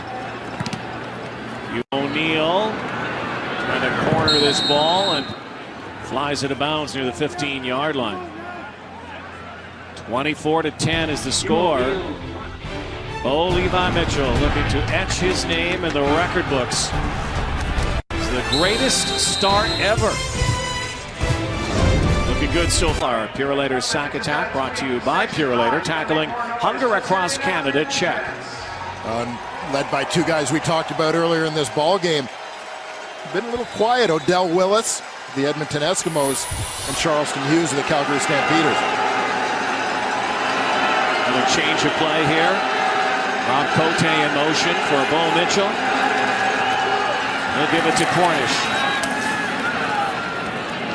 And over the top comes Odell Willis to bring the scrum to the turf. And there's the guy who scored the most recent Calgary Stampeder touchdown. Great route, bro. Great route, man. Called it. Good job. Good call, Dave. Hey, Dave, good call. Hey, Quay, since you said it, I guess you go ahead and get the touchdown. Getting a little love from the teammates, and you heard them say great route, and we saw that on his release. Nick Lewis crediting Dave Dickinson with a great call. Says a lot about Nick Lewis, though. That scene right there, about how he has transcended his game into being such a mentor. 2nd and 5, and caught by Jock Sanders, who took a belt from Dexter McCoyle, but made the grab and will move the chains. Well, pretty good awareness here from Sanders. As he knows that this hit is coming, you're going to see him snatch the ball down and get down in a hurry to try and shield himself from the hit. There's McCoyle waiting for that crossing route to come. See Sanders just able to start to get down and turn a little bit to save himself a decapitation. Dexter McCoyle, what a find he's been for these Edmonton Eskimos. Native of Louisiana, that is college ball in Tulsa. Anthony Parker. Fly sweep here, and another Calgary first down. Anthony Parker has not been part of this offense so far in this game, but that was a significant part that time. That touch will move the chains. 15-yard pickup for Anthony Parker. Now, this was a bread and butter type play for Anthony Parker when he was at the University of Calgary. Used a lot as a ball carrier as well as a receiver. You know, they had a little bit of an issue with the timing of this, just on that exchange. But Parker shows those wheels to get around the outside for a first down. 1st and 10. Tighter formation. John Cornish. Saw Anthony Parker's had a breakout year this year, already more touchdowns than last year. But, you know, if you talk to most of these Calgary receivers, including Parker and Simone Charbonneau-Campeau and the younger receivers, the guy they all talk about as being sort of their big brother is that guy, Nick Lewis. Yeah, and Nick Lewis, as you said, it's been great to watch him make this transformation because it's not easy. This is a guy who's gone from being a perennial 1,000-yard receiver to going from week to week, not necessarily knowing if he's even going to be on the roster or not, but finding other ways to make contributions to help this team be successful. And to accept that role, Nick Lewis says a lot about the guy. And there he is. Lewis finally his first catch of this game. Remember, Nick Lewis had an impressive streak. He was climbing the ladder to Don Narcise's streak, consecutive games, but it ended at 166 this season. Has not caught a ball until this one here in Edmonton tonight. And we talked earlier in this ball game about Fred Stamps and the model of consistency he's been with over 1,000 yards each of the last 5 seasons. You think about Nick Lewis, over 1,000 yards each of his first 9 seasons in the league, until, of course, last season was derailed by that broken ankle. Broken fibula, and then timeout, Calgary. Again, the streak was also broken this year. He's a guy who has a lot of bravado. He's colorful. He's sometimes controversial. Does a lot of talking, but he is a guy who cares about the game, about his teammates. Yeah, there's no question about that as you see him approaching another milestone. Not just Brian Kelly on that list, but just 16 yards away from the 11,000 mark for his career. And you don't have the success that Nick Lewis has had over the number of years he's had it without being something of a student of the game. Now passing on some of that knowledge. One of the best blockers in the game. He has laid out, depleted so many opponents. Cornish, the pistol behind. Mitchell over the top, and he's got McDaniel again. Eric Samuels might have just prevented a touchdown. Marquay McDaniel sprung free again, Dwayne. They're going to get McDaniel across that field. Eric Samuels, the man who's going to end up covering, just gets beaten across his face. He doesn't get hands on McDaniel, much like we saw on the touchdown. McDaniel basically using speed, footwork on his releases. You don't get hands on him, he's going to hurt you. And this red zone team, the guys in red, #1 in the CFL. McDaniel 3 catches for 81. And remember, his first led to that Bo Mitchell touchdown. Mitchell looks one way, the other, tucks it, takes it, and down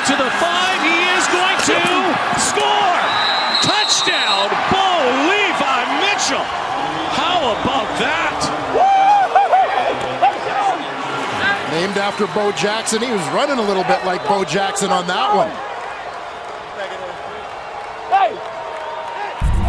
Looks like he might be in a little bit of trouble at the line of scrimmage here. But he sees a hole, tucks it and goes. Just when you're expecting that hook slide. Little juke there, drop the shoulder there, find the pylon, and done. This quick strike, White Horse offense. The Stampeders, 7 plays, 90 yards. The Edmonton Eskimos, after this convert attempt coming up from Rene Paredes, are going to find themselves quickly down 3 touchdowns. Just like that. In a very quiet Commonwealth Stadium. And tempers boil here. Still loads of time left, 4:35 to go. Bo Levi Mitchell adds to his lore already. 31-10 Stampeders in Edmonton. Bo Levi Mitchell has made more of a name for himself here in the Canadian Football League with his arm rather than with his legs. But this is yet another guy who spent a little bit of time in the offseason with one Jeff Garcia. We know that Jeff preaches using your legs. Bo Levi Mitchell demonstrates right there. He knows just how to do that. Uses that glove on the right hand, barehanded left hand. No, I got him, you got him. Bo Mitchell has 2 rushing touchdowns. I can't say it with the camera in my face. 2 He was talking. throwing touchdowns. He was talking, he's mad. And I guess some chirping and jawing Discipline going football, on that's down all there. we're going to do. Talk all you want. Discipline football. Sure, his family watching down in Houston, Texas. The most amazing thing about Bo Levi Mitchell and this ascendancy, the emerging star who has become a star and could go to 12-1 to start his career in starts which would never have been done before. He's only 24 years old. Eskimos need a quick reply. Tyler Thomas up to the 30-yard line.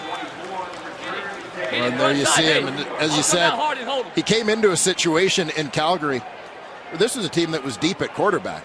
There was no need for him to play at a young age, but it just reached the point where you couldn't keep him off the field. Every time he got an opportunity, he proved himself. I mean, this is a pretty good one in Drew Tate. Remember when it was Drew Tate's team? And then Tate got injured, then Kevin Glenn, and of course Henry Burris was there before that. And Bo Levi Mitchell has been so good that he has kept others off the field. Now a quarterback change for the Eskimos. We're down 21. Pat White comes in, runs the option. This is what he does best, dancing up near the 45-yard line. Nice execution here. You saw Paul LaPolice at halftime talked a little bit about this Pat White scheme. And there you see Calvin McCarty's got the kick-out block. As White going on that option route with his tailback. They take away the running back, but not the quarterback.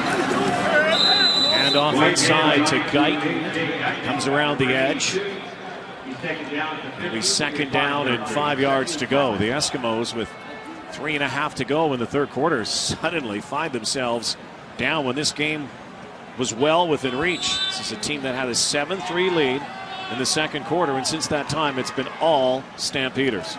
Yeah, and I think right now getting Pat White in here, looking for a little different look, trying to get a spark offensively, give the Stampeders something different. Lefty decides to take off again, and hook slide quarterback up near the 52-yard line. Nice job on the blocks here from this Eskimo offensive line. You're going to see them turn out. Pat White finds a hole right in between. Center Sorensen takes Charleston Hughes out of the way. Left guard blocks his man out. And all sorts of room to run. So far, he is the Eskimos' leading rusher. 3 carries, 40 yards, and going vertical this time into double coverage, looking for Calvin McCarty out of the backfield.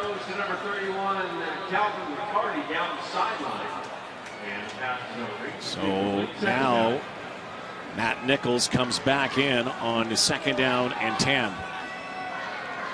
Nichols getting a look from the sideline. Native of West Valley, California. Again, the Eastern Washington star before Bo Levi Mitchell went to the Eagles. And now the battle of the Eagles belongs to Mitchell. Nichols goes deep and will overshoot Fred Stamps. Number 16, Matt Nichols back in the quarterback, and he tries to go long. Again, if he's got just an extra half second in terms of protection before he feels like he has to pull the trigger there, Fred Stamps maybe has a chance to get to that football. Just 2 catches for 2 yards in this game for Fred Stamps. And those overthrows proving costly right now for the Eskimos. Continue to punt it back to the Stampeders, who are pouring it on here. O'Neal. Sanders watches it pop in front of him. Doing a great job with Sanders. The Eskimos, they just cannot find a way to stop Bo Levi Mitchell right now. On a big third quarter here, as you mentioned, for the Calgary Stampeders. Cued here by Sean Lemon, the strip. Fumble sets up the touchdown pass to Marquay McDaniel. And just a few minutes ago, Bo Levi Mitchell getting in on the act with this run. You know, another spark as well has been number 16, McDaniel. Go back to that second quarter and that great catch that brought it down to the 1. Mitchell scored after that. He has another touchdown later, and then he also set up that touchdown run, that scamper. Well, you look at key roles being played by McDaniel and Lemon, guys who are let go by other teams, but thriving here in Calgary. And here's the thing. Here's the rub for the Eskimos. John Cornish has been pretty much nullified today. The Stampeders really don't need him right now. I mean, he's the key to their offense. They're doing it even without Cornish. Yeah, it becomes very difficult to defend all of the weapons, particularly when you have to devote a lot of your resources defensively to trying to contain Cornish. And that has to be job one when you play Calgary, is making sure that they don't kill you with the ground game, but it can leave you exposed in other places. And Marquay McDaniel has exploited coverage a couple of times. John Huffnagel, Dave Dickinson have a treasure chest of weapons here. And Cornish out of the backfield will be swallowed up at the 15-yard line on second down. So with 45 ticks counting down here in the third quarter, the Edmonton Eskimos are going to go into the fourth trailing again as they did on Labor Day. They were down 18-10. Right now down 31-10. The Stampeders have not trailed all season after 3. I fully expect to see the Eskimos come after this punt. Special teams has been their best area in the second half, and we know that Chris Jones likes to be aggressive in that regard, but setting up the return instead.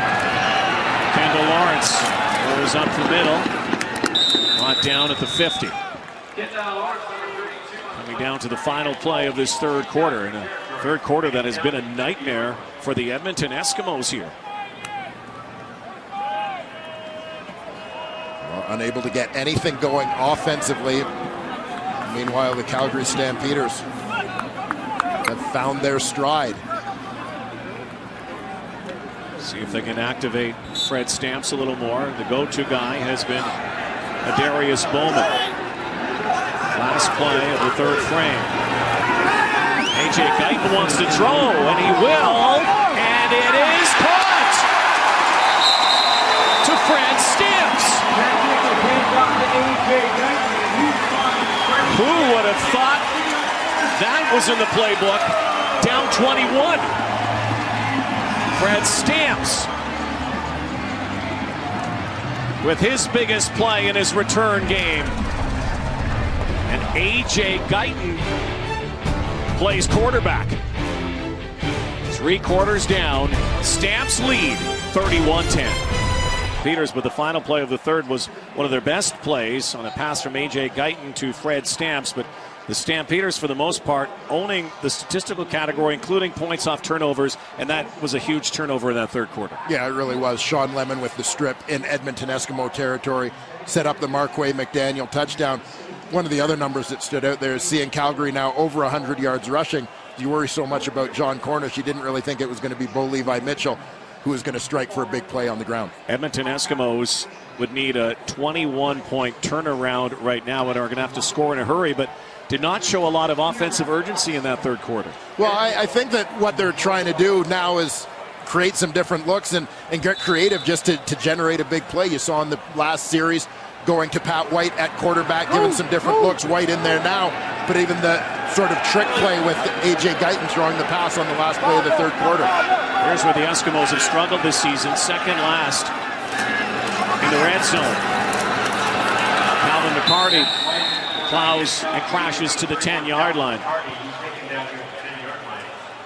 Well, the commissioner in the house, Mark Colon, has stunned all of us the last couple of weeks with the announcement that he will leave after his tenure in 2015. A guy who has done tremendous work. Yeah, there are hiccups, there are always challenges, but when he leaves the Canadian Football League, he will leave it better than when he came in. Yeah, there's absolutely no question about that.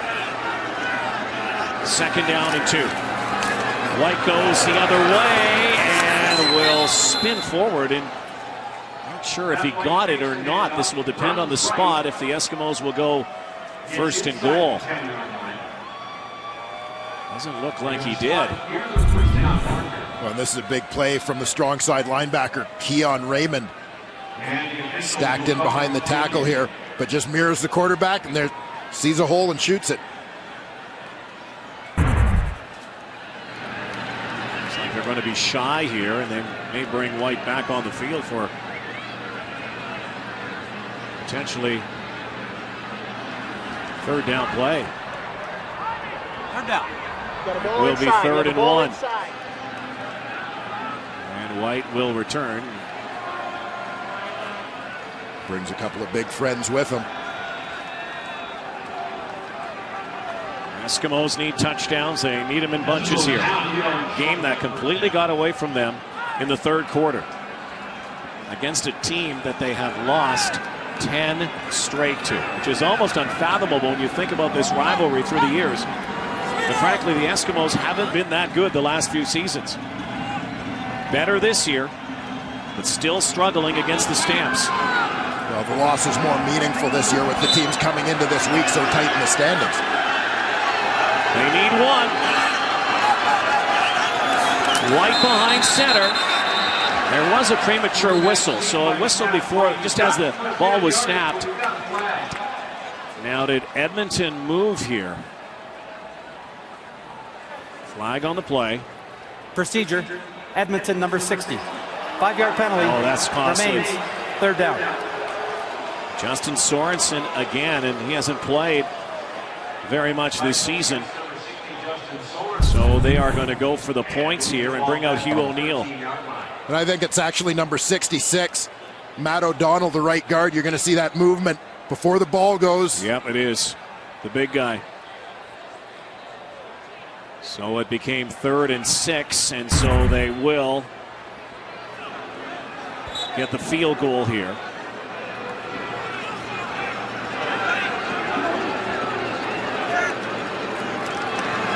Neal is 2 for 2 today, but field goals are not going to get it done if they want to get it done. Down 18 for their provincial rivals. Back at Commonwealth Stadium, Rod Black, Dwayne Ford, and Ryan Rashog, our entire crew here. Mil Mascara. Famous luchador. He's with us as well. Beautiful night for football. Not so good for the home side right now. And around sweep from Mo Price.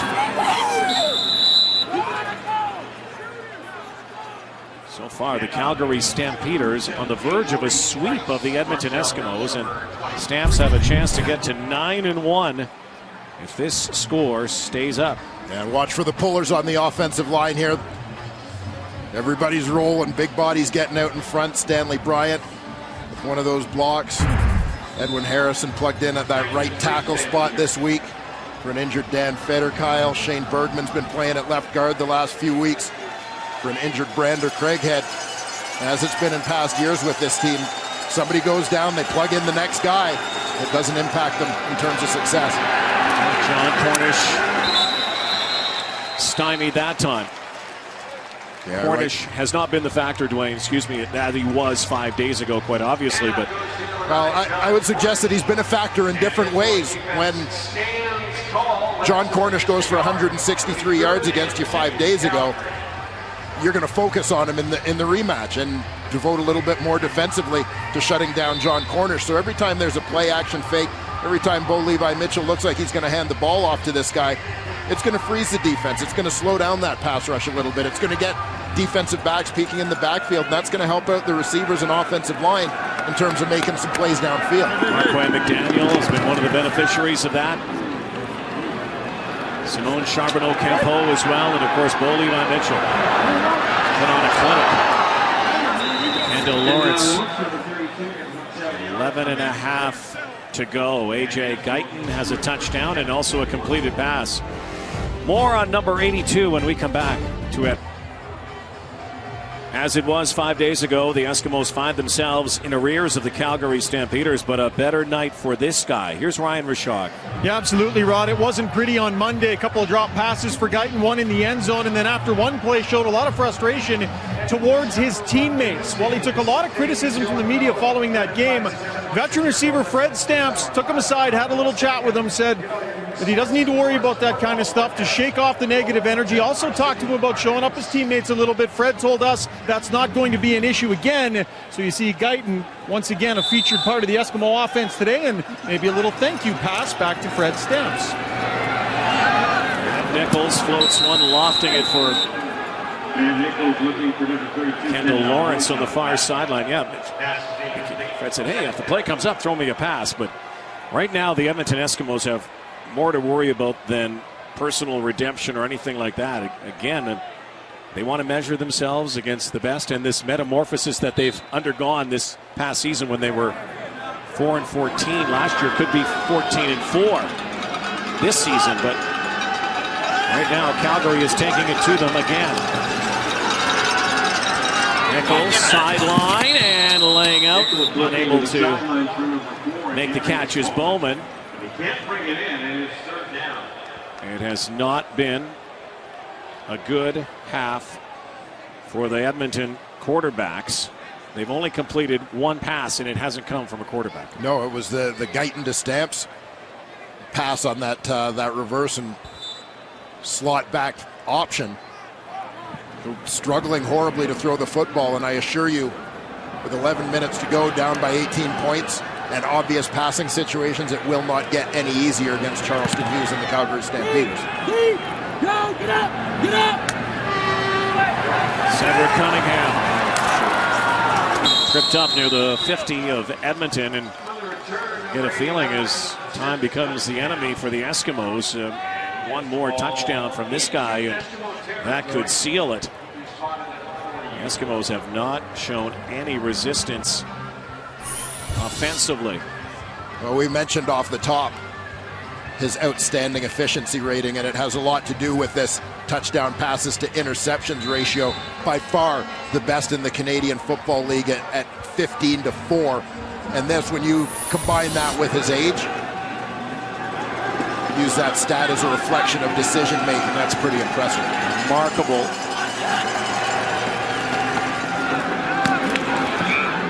People will talk about his start. Mo Price and John Huffnagel and Stampeders management talked about this virtual kid when he came to the Stampeders a couple of seasons ago, coming fresh out of college in Eastern Washington. He went to Southern Methodist as well. He was recruited by Hawaii. Decided to go, after 2 seasons at SMU, over to Eastern Washington, where he broke records again.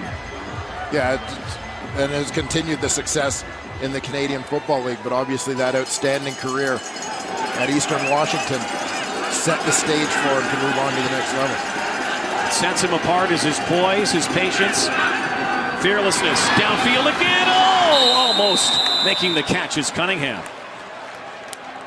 Laid in there nicely, a good burst at the end of the play by Cunningham. It looked initially like that was going to be well overthrown. A nice extension here to try and get to this one, but unable to come up with the catch. He's the second receiver on your screen into the boundary. It's a little rub there to free him up from Anthony Parker. Probably should have had that one. 7th 2 and out in the game for the Stampeders. 9.5. The Eskimos have got to find the end zone again against a team that has not given up many offensive touchdowns. Number 1 in points. Look at this kick by Rob Maver to the 2-yard line. Doesn't get any better. Rob Maver, one of the best in the business. The old coffin corner, almost to perfection. That's the half it's been for the Calgary Stampeders, who lead 31-13 at Commonwealth Stadium. 1:30 Pacific on TSN 2. A couple of big upsets at Flushing Meadows earlier today. Novak Djokovic and Roger Federer will not be in the final. Both upset. Edmonton Eskimos, time running down here. They dropped their 11th straight to their neighbors from the south. And there are a couple teams in the West that'll be happy should this score hold. We'll meet tomorrow, by the way. I think Saskatchewan would have been quite content with a Calgary loss, which would have created that three-way race for first. But certainly Winnipeg and BC don't mind seeing the Eskimos come back to the pack a little more, as everybody wants to be closer to that mix for a home playoff game.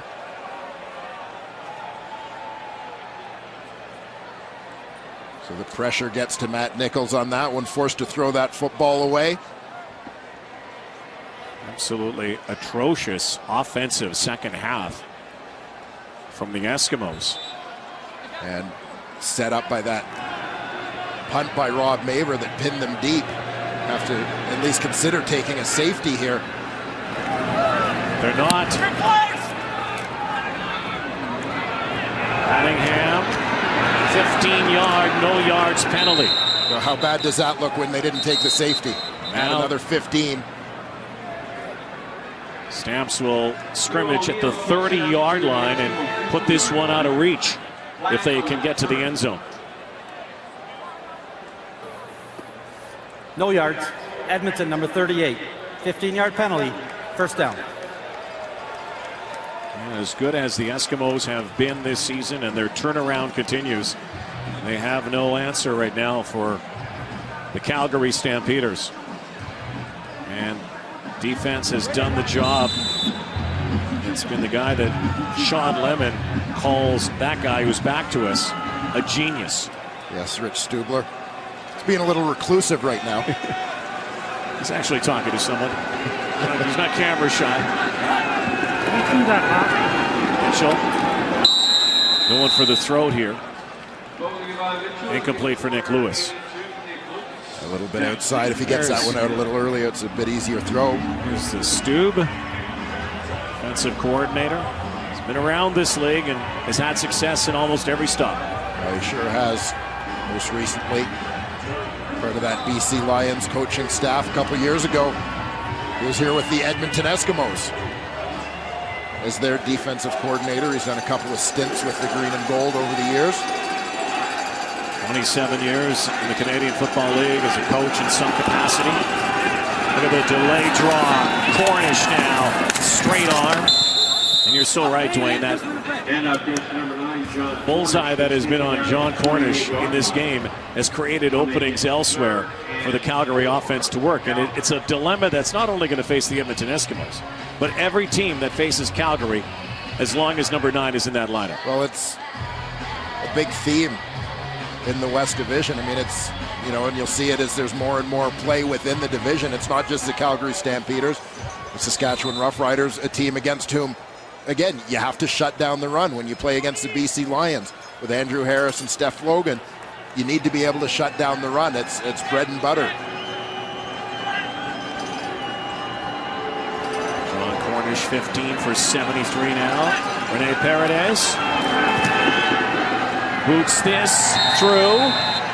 take it to a 21-point lead again. Hey, Paradis' numbers not quite what they were last year. Most outstanding special teams player from a season ago. Remarkable year. Seven minutes to go here. Well, the NFL season is TSN. A number of NFL cuts that are available as well. Some players that might be making their way north. Over the top, unable to hang on. It's going from bad to worse here offensively for the Eskimos. Hard to believe this is the same team that was in the first half. Matt Nichols had them clicking. Yeah, again, the Calgary defense has done a terrific job. Darius Bowman, who played such a big role in the first half of this ball game, they've managed to contain him, a guy who's been one of the best offensive players in the Canadian Football League thus far. I do think that Edmonton faces some challenges without Mike Riley at quarterback, and that's not a slight on Matt Nichols at all. Here's a good play. Finally, a completed pass down the sideline. And once again, it's A.J. Guyton. Their biggest play. It's the only completed pass from a quarterback in this second half. 39-yard game. Maybe Fred Stamp should have a little chat with all of his teammates, given the impact he's had on A.J. Guyton, who's had a pretty good day, a pretty productive day here for the Edmonton Eskimos in this rebound game for him, so to speak. They need a few more people making big plays if they're going to have a shot. You see those second half numbers, 1 of 8 from Nichols. Deep down the sideline, jump ball, and Darius Bowman watched closely at the goal line, and the ball was uncatchable. Then Jay Shell in on the coverage. Well, we talked about it with Calgary. You don't want to let the defense dictate what you're doing, and you want to keep your best offensive players in the game. You want to get the ball in their hands. Nichols trying to get Darius Bowman involved, but Lynn J. Shell has become super sub for these Calgary Stampeders, plugging in on this defensive lineup wherever they need him. There with the cover. Here come the Stamps again, bringing the house. Nichols rolls and just tosses it up for Nate Kuhorn. Jump ball. Knocked down by Fred Bennett. There's a penalty flag, though, as Nichols threw the ball. Sean Lemon was close to him, and Nichols is pointing to Lemon. Could be roughing the passer. Major foul, roughing the passer. Calgary, number 40. 15-yard penalty, automatic first down. So that keeps this drive alive. And Lemon followed through a little bit here on the hit. But it's pretty clear at this point. Well, I thought we had gotten away from that. Well, the Eskimos benefit. Nichols threading the needle, but incomplete. By the way, it's only Calgary's second penalty and the first one for yards in the ball game. It's been one of the differences in the ball game. No question about that, but I mentioned Mike Riley and him not being in this lineup. We've seen other games where Edmonton has struggled to get going a little bit offensively. I think in particular back to the Winnipeg game earlier in the year. Nichols hit as he threw that football. I think Mike Riley, with the scrambling ability and running ability that we saw from him last year, and he's picked his spots a little bit more this year, but I thought picked him very well in that Winnipeg game where he kind of uses that to put the team on his back and keep some drives alive in situations where the passing game just isn't going, and when there aren't opportunities to get the ball downfield, it doesn't directly lead to 2 and outs when your quarterback's able to scramble to keep him alive. 3rd and 10. Over the middle. Nice catch. Touchdown. Darius Bowman. And Nichols got dusted as he threw that football. Darius Bowman finds the end zone finally. And a long hill to climb here for the Eskimos with 4:47 to go. Bowman over 100. Pressure up the middle, but blitz coming. Nichols stands in there. He takes that shot to deliver the throw. Bloodied up. May have cut his tongue even. 7 catches for Bowman, 102 yards. Still not enough right now, though. But 4:42 to go. We have seen stranger things. It's a 2-touchdown game.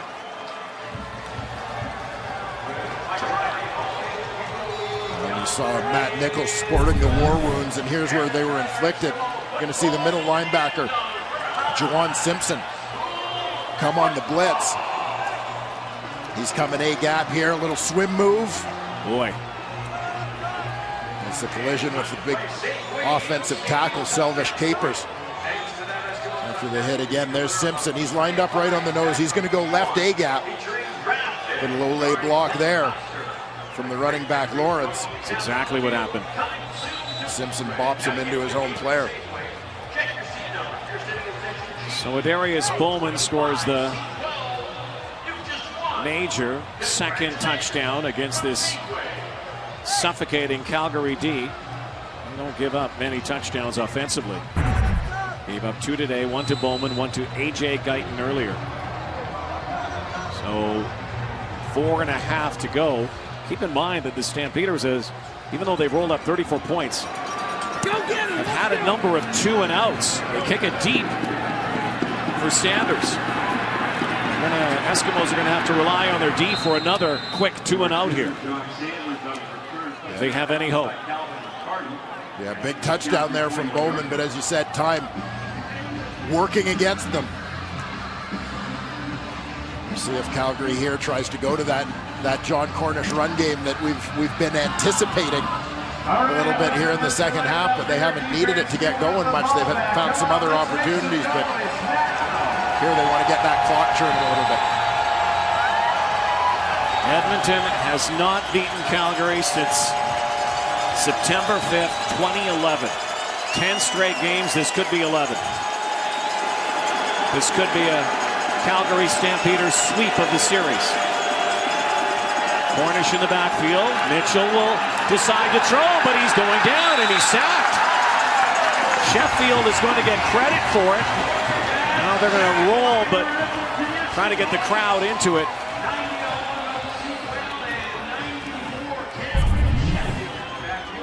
We'll see Sheffield. He's coming from the defensive right. Odell Willis coming from the left.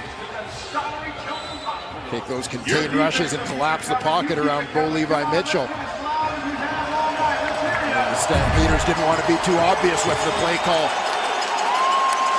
of run and opted to go with a pass look there. And put them in a hole now on second down. And again, a number of 2-and-outs.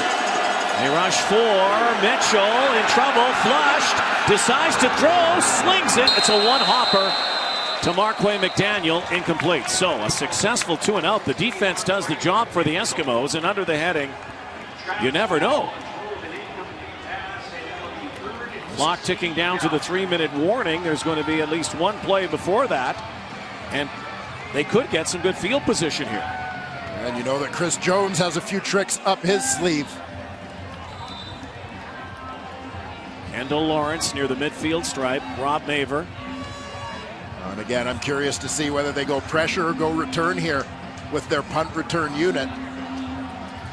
Touchdown on Labor Day, courtesy of this group, and a punt block. They go return. Lawrence finds a bit of a seam here. Up near the 40. Well, don't go anywhere. The Eskimos can score quickly. They could make a game of it yet. 3-minute warning. 34-20. 1 Pacific. Riders come into that one 7-2 as well, among the top 3 in the West. And downfield. Oh! It's caught by Fred Stamps. Don't go anywhere. And this is why he is one of the best. Watch the adjustment to the football here in all sorts of traffic. Adam Berger, the defender. Well, they had to score quickly. And it looks like they're going to here. The only thing better for the Eskimos would have been had he rolled in the end zone, and into the end zone goes Matt Nichols. Bowling his way in. Oh my goodness. Where did this offense suddenly come from? We got ourselves a ball game.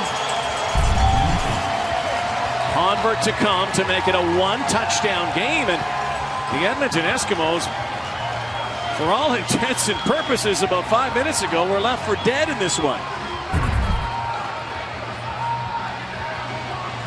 Couple of big plays. The Guyton play earlier, third down play, a penalty that led to a touchdown by Bowman, and Fred Stamps at the receiving end of a bomb from Matt Nichols, and the Never Say Die Eskimos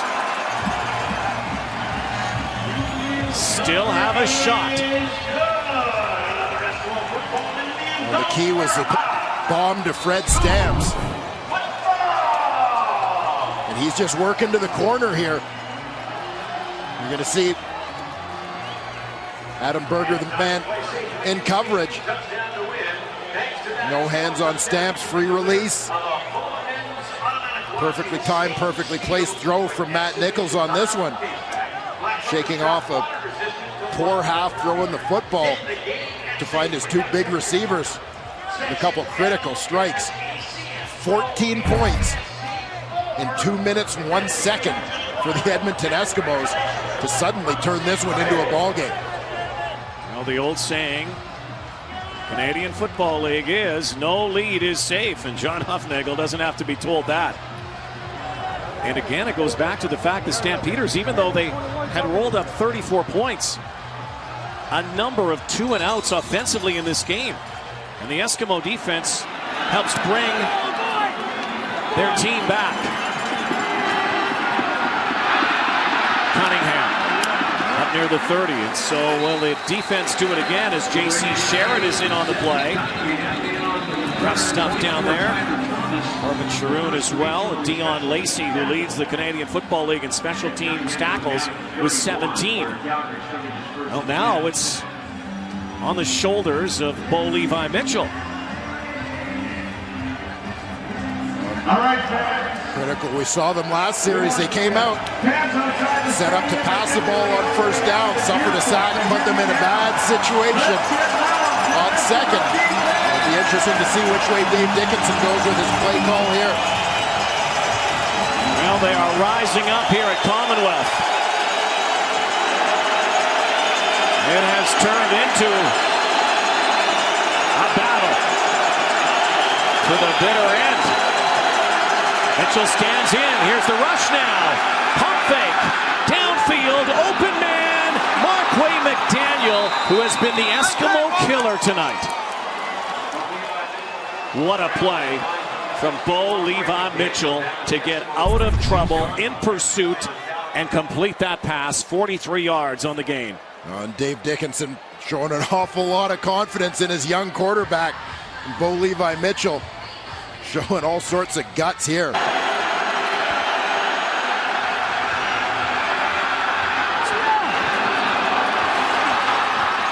You hear the collective moan from the Commonwealth faithful. Marquay McDaniel, 4 catches, 124 yards. Big, big day for him. Huge play. They can keep it on the ground, and Cornish now behind, blocking inside the 10-yard line. His biggest run of the ball game, John Cornish. Well, you just feel like the last play to McDaniel, that was the dagger to the heart. Sucked the life right out of the Eskimos, and this one does as well. Could make it a 2-possession game, even a field goal here, and could salt it away. 99 yards now on the ground for John Cornish. Not what he did 5 days ago, but as you mentioned, the contributions opened a lot of options up. Yeah, the in two this games, one. they count as 2 separate games, but it's all like one big game. And the adjustments that take place over the week. Here is the dagger. Cornish, touchdown. Restores a 2-touchdown lead. Well, The Edmonton Eskimos, late in this fourth quarter, they came back with a roar, but after that bomb to Marquay McDaniel, 2 John Cornish runs send them out with a whimper. Cornish goes over 100. And he is fired up, to say the least. That is what I'm talking about. From now on, that's how you block. That is how you block. John Cornish, you know, credit the Eskimo defense, have done a very reasonable job containing John Cornish today, with the exception of this last drive where he broke it open. Yeah, and he's got that help coming from his offensive line. Keep an eye on Spencer Wilson at right guard. Gets inside, boom, knocks it down, and there's your lane. Cornish in easily for the touchdown. So just when the Eskimos had made it interesting, the Calgary Stampeders, 3 plays, 79 yards, Marquay McDaniel, and then back-to-back Cornish. They have just sealed the Stampeders sweep. Go. I was like, just follow me. Hey, because I saw you. Had one guy come through, broke dead. Hey, walked in. Way to be a big boy, finish that game. Good shit. Well, they need to take this the distance. Tyler Thomas high stepping out of bounds. 123 again, would have to score quickly and then use the onside kick. Again, never over, but John Cornish says it's over. Well, and it was set up with the first run as well. Watch for Nick Lewis. He's going to come through. He's just looking for someone to block. He's got to weave his way downfield before he can even get to anybody, because the offensive line is taking care of business here. So nothing at the line of scrimmage, nothing second level. Okay, I'm into the secondary. And finally, he's got somebody to block. About 20 yards downfield. Reminder to soccer fans, MLS action right after this ball game. Whitecaps. I can still block. I'm going to make an impact in every game. You better believe it. Ain't nobody like it. Well, that's an understatement. Nick Lewis. Whitecaps and DC United right after this one. Calgary Stampeders on the verge of going to 9-1. I think John Huffnagel would be very happy with the third quarter of this ball game.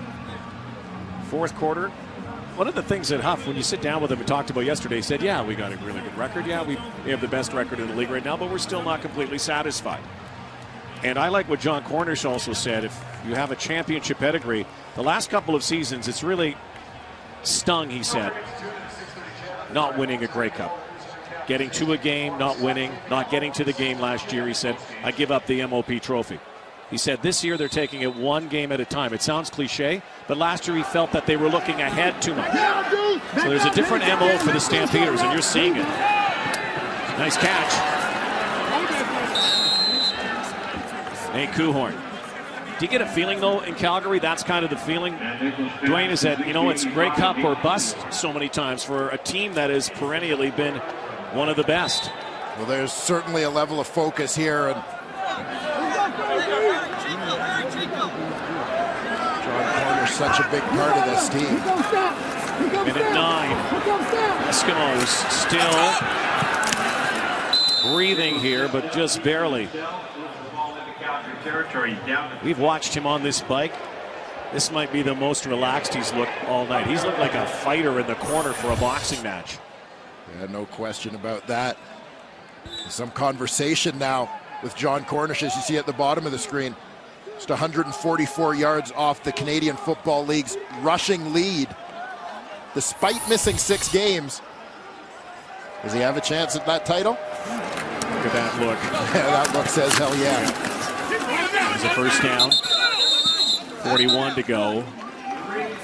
Barring some miracle, it's going to be over for the Eskimos, who will fall to 7-3. Bo Levi Mitchell, who is now in some select company will stand alone. The greatest start ever in CFL history. Yeah, it had been tied with a couple of others at 11-1. Oh, nice catch on the sideline of Darius Bowman, but again, time running out on the Eskimos. Who would have thought, though, Bo Levi Mitchell, everybody knew what this guy was capable of. And yes, it's a team game. You still got to put up the W's. And the kid is on the verge of going to 12-1 ahead of Jackie Parker and Jim Van Pelt. Yeah, ways to go certainly to match the career of Jackie Parker. But at that start, he stands alone. First guy to go 12-1 through his first 13 starts. Jump ball, and it's caught! Nate Coulthard. Let's not give Bo Levi Mitchell that win quite yet, because there still is a possibility of an onside kick. Coulthard hauls this in, and you've got to love the spunk from the Edmonton Eskimos, still fighting to the end. Well, that's one thing for a team that has struggled the last couple of years. You can't question. I mean, we've seen a turnaround in terms of their results, but it all starts with the attitude, and they're showing that right now. They said they lacked energy and focus 5 days ago. Hated the way that one ended. They still might come out on the losing end, but guess what? There still is a shot here. There still is a chance. Of course, they have to recover an onside kick and then go to the end zone, but who knows? Nate Coulthard, just the outside man. It's him and Fred Bennett on the outside here. Matt Nichols takes a shot, throws it to the outside where Coulthard can shield the defender from the ball. Bennett doesn't locate it. Well, you see some hands teams out here now. Yeah, much talk throughout the game about the offensive and defensive coordinators. Now it's about the special teams coordinators. Mark Killam on the Calgary sideline and Craig Dickinson for the Edmonton Eskimos. Front and center right now. Dave's brother, of course. They have been on opposite sidelines a few times. This fourth quarter has been off the charts. First quarter, keep in mind, the first quarter of this ball game was 3-0. Well, here we go. All hope for the Eskimos is on this onside kick. Hugh O'Neill puts it up in the air, and it is caught by Simone Charbonneau-Campeau, who had the first touchdown of this game for the Stampeders. And a guy with great hands will put the finishing touches on any Eskimo comeback. Yeah, nice execution here.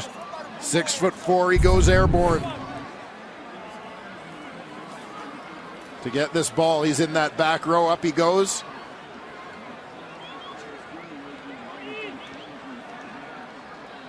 And this wasn't uncontested, as the Eskimos did a heck of a job at denting this. So they'll go into victory formation here. Bo Levi Mitchell is going to be the all-time greatest starter in CFL history. 12-1. Next week, Stampeders will host the Argonauts. Edmonton has Montreal. Time ticks down. The Eskimos fight to the bitter end, but it is bitter again. The Stampeders hang on. A sweep of the season series. Now 11 straight wins against their northern rivals. They could meet in the playoffs. Still a long way off. How about Bo?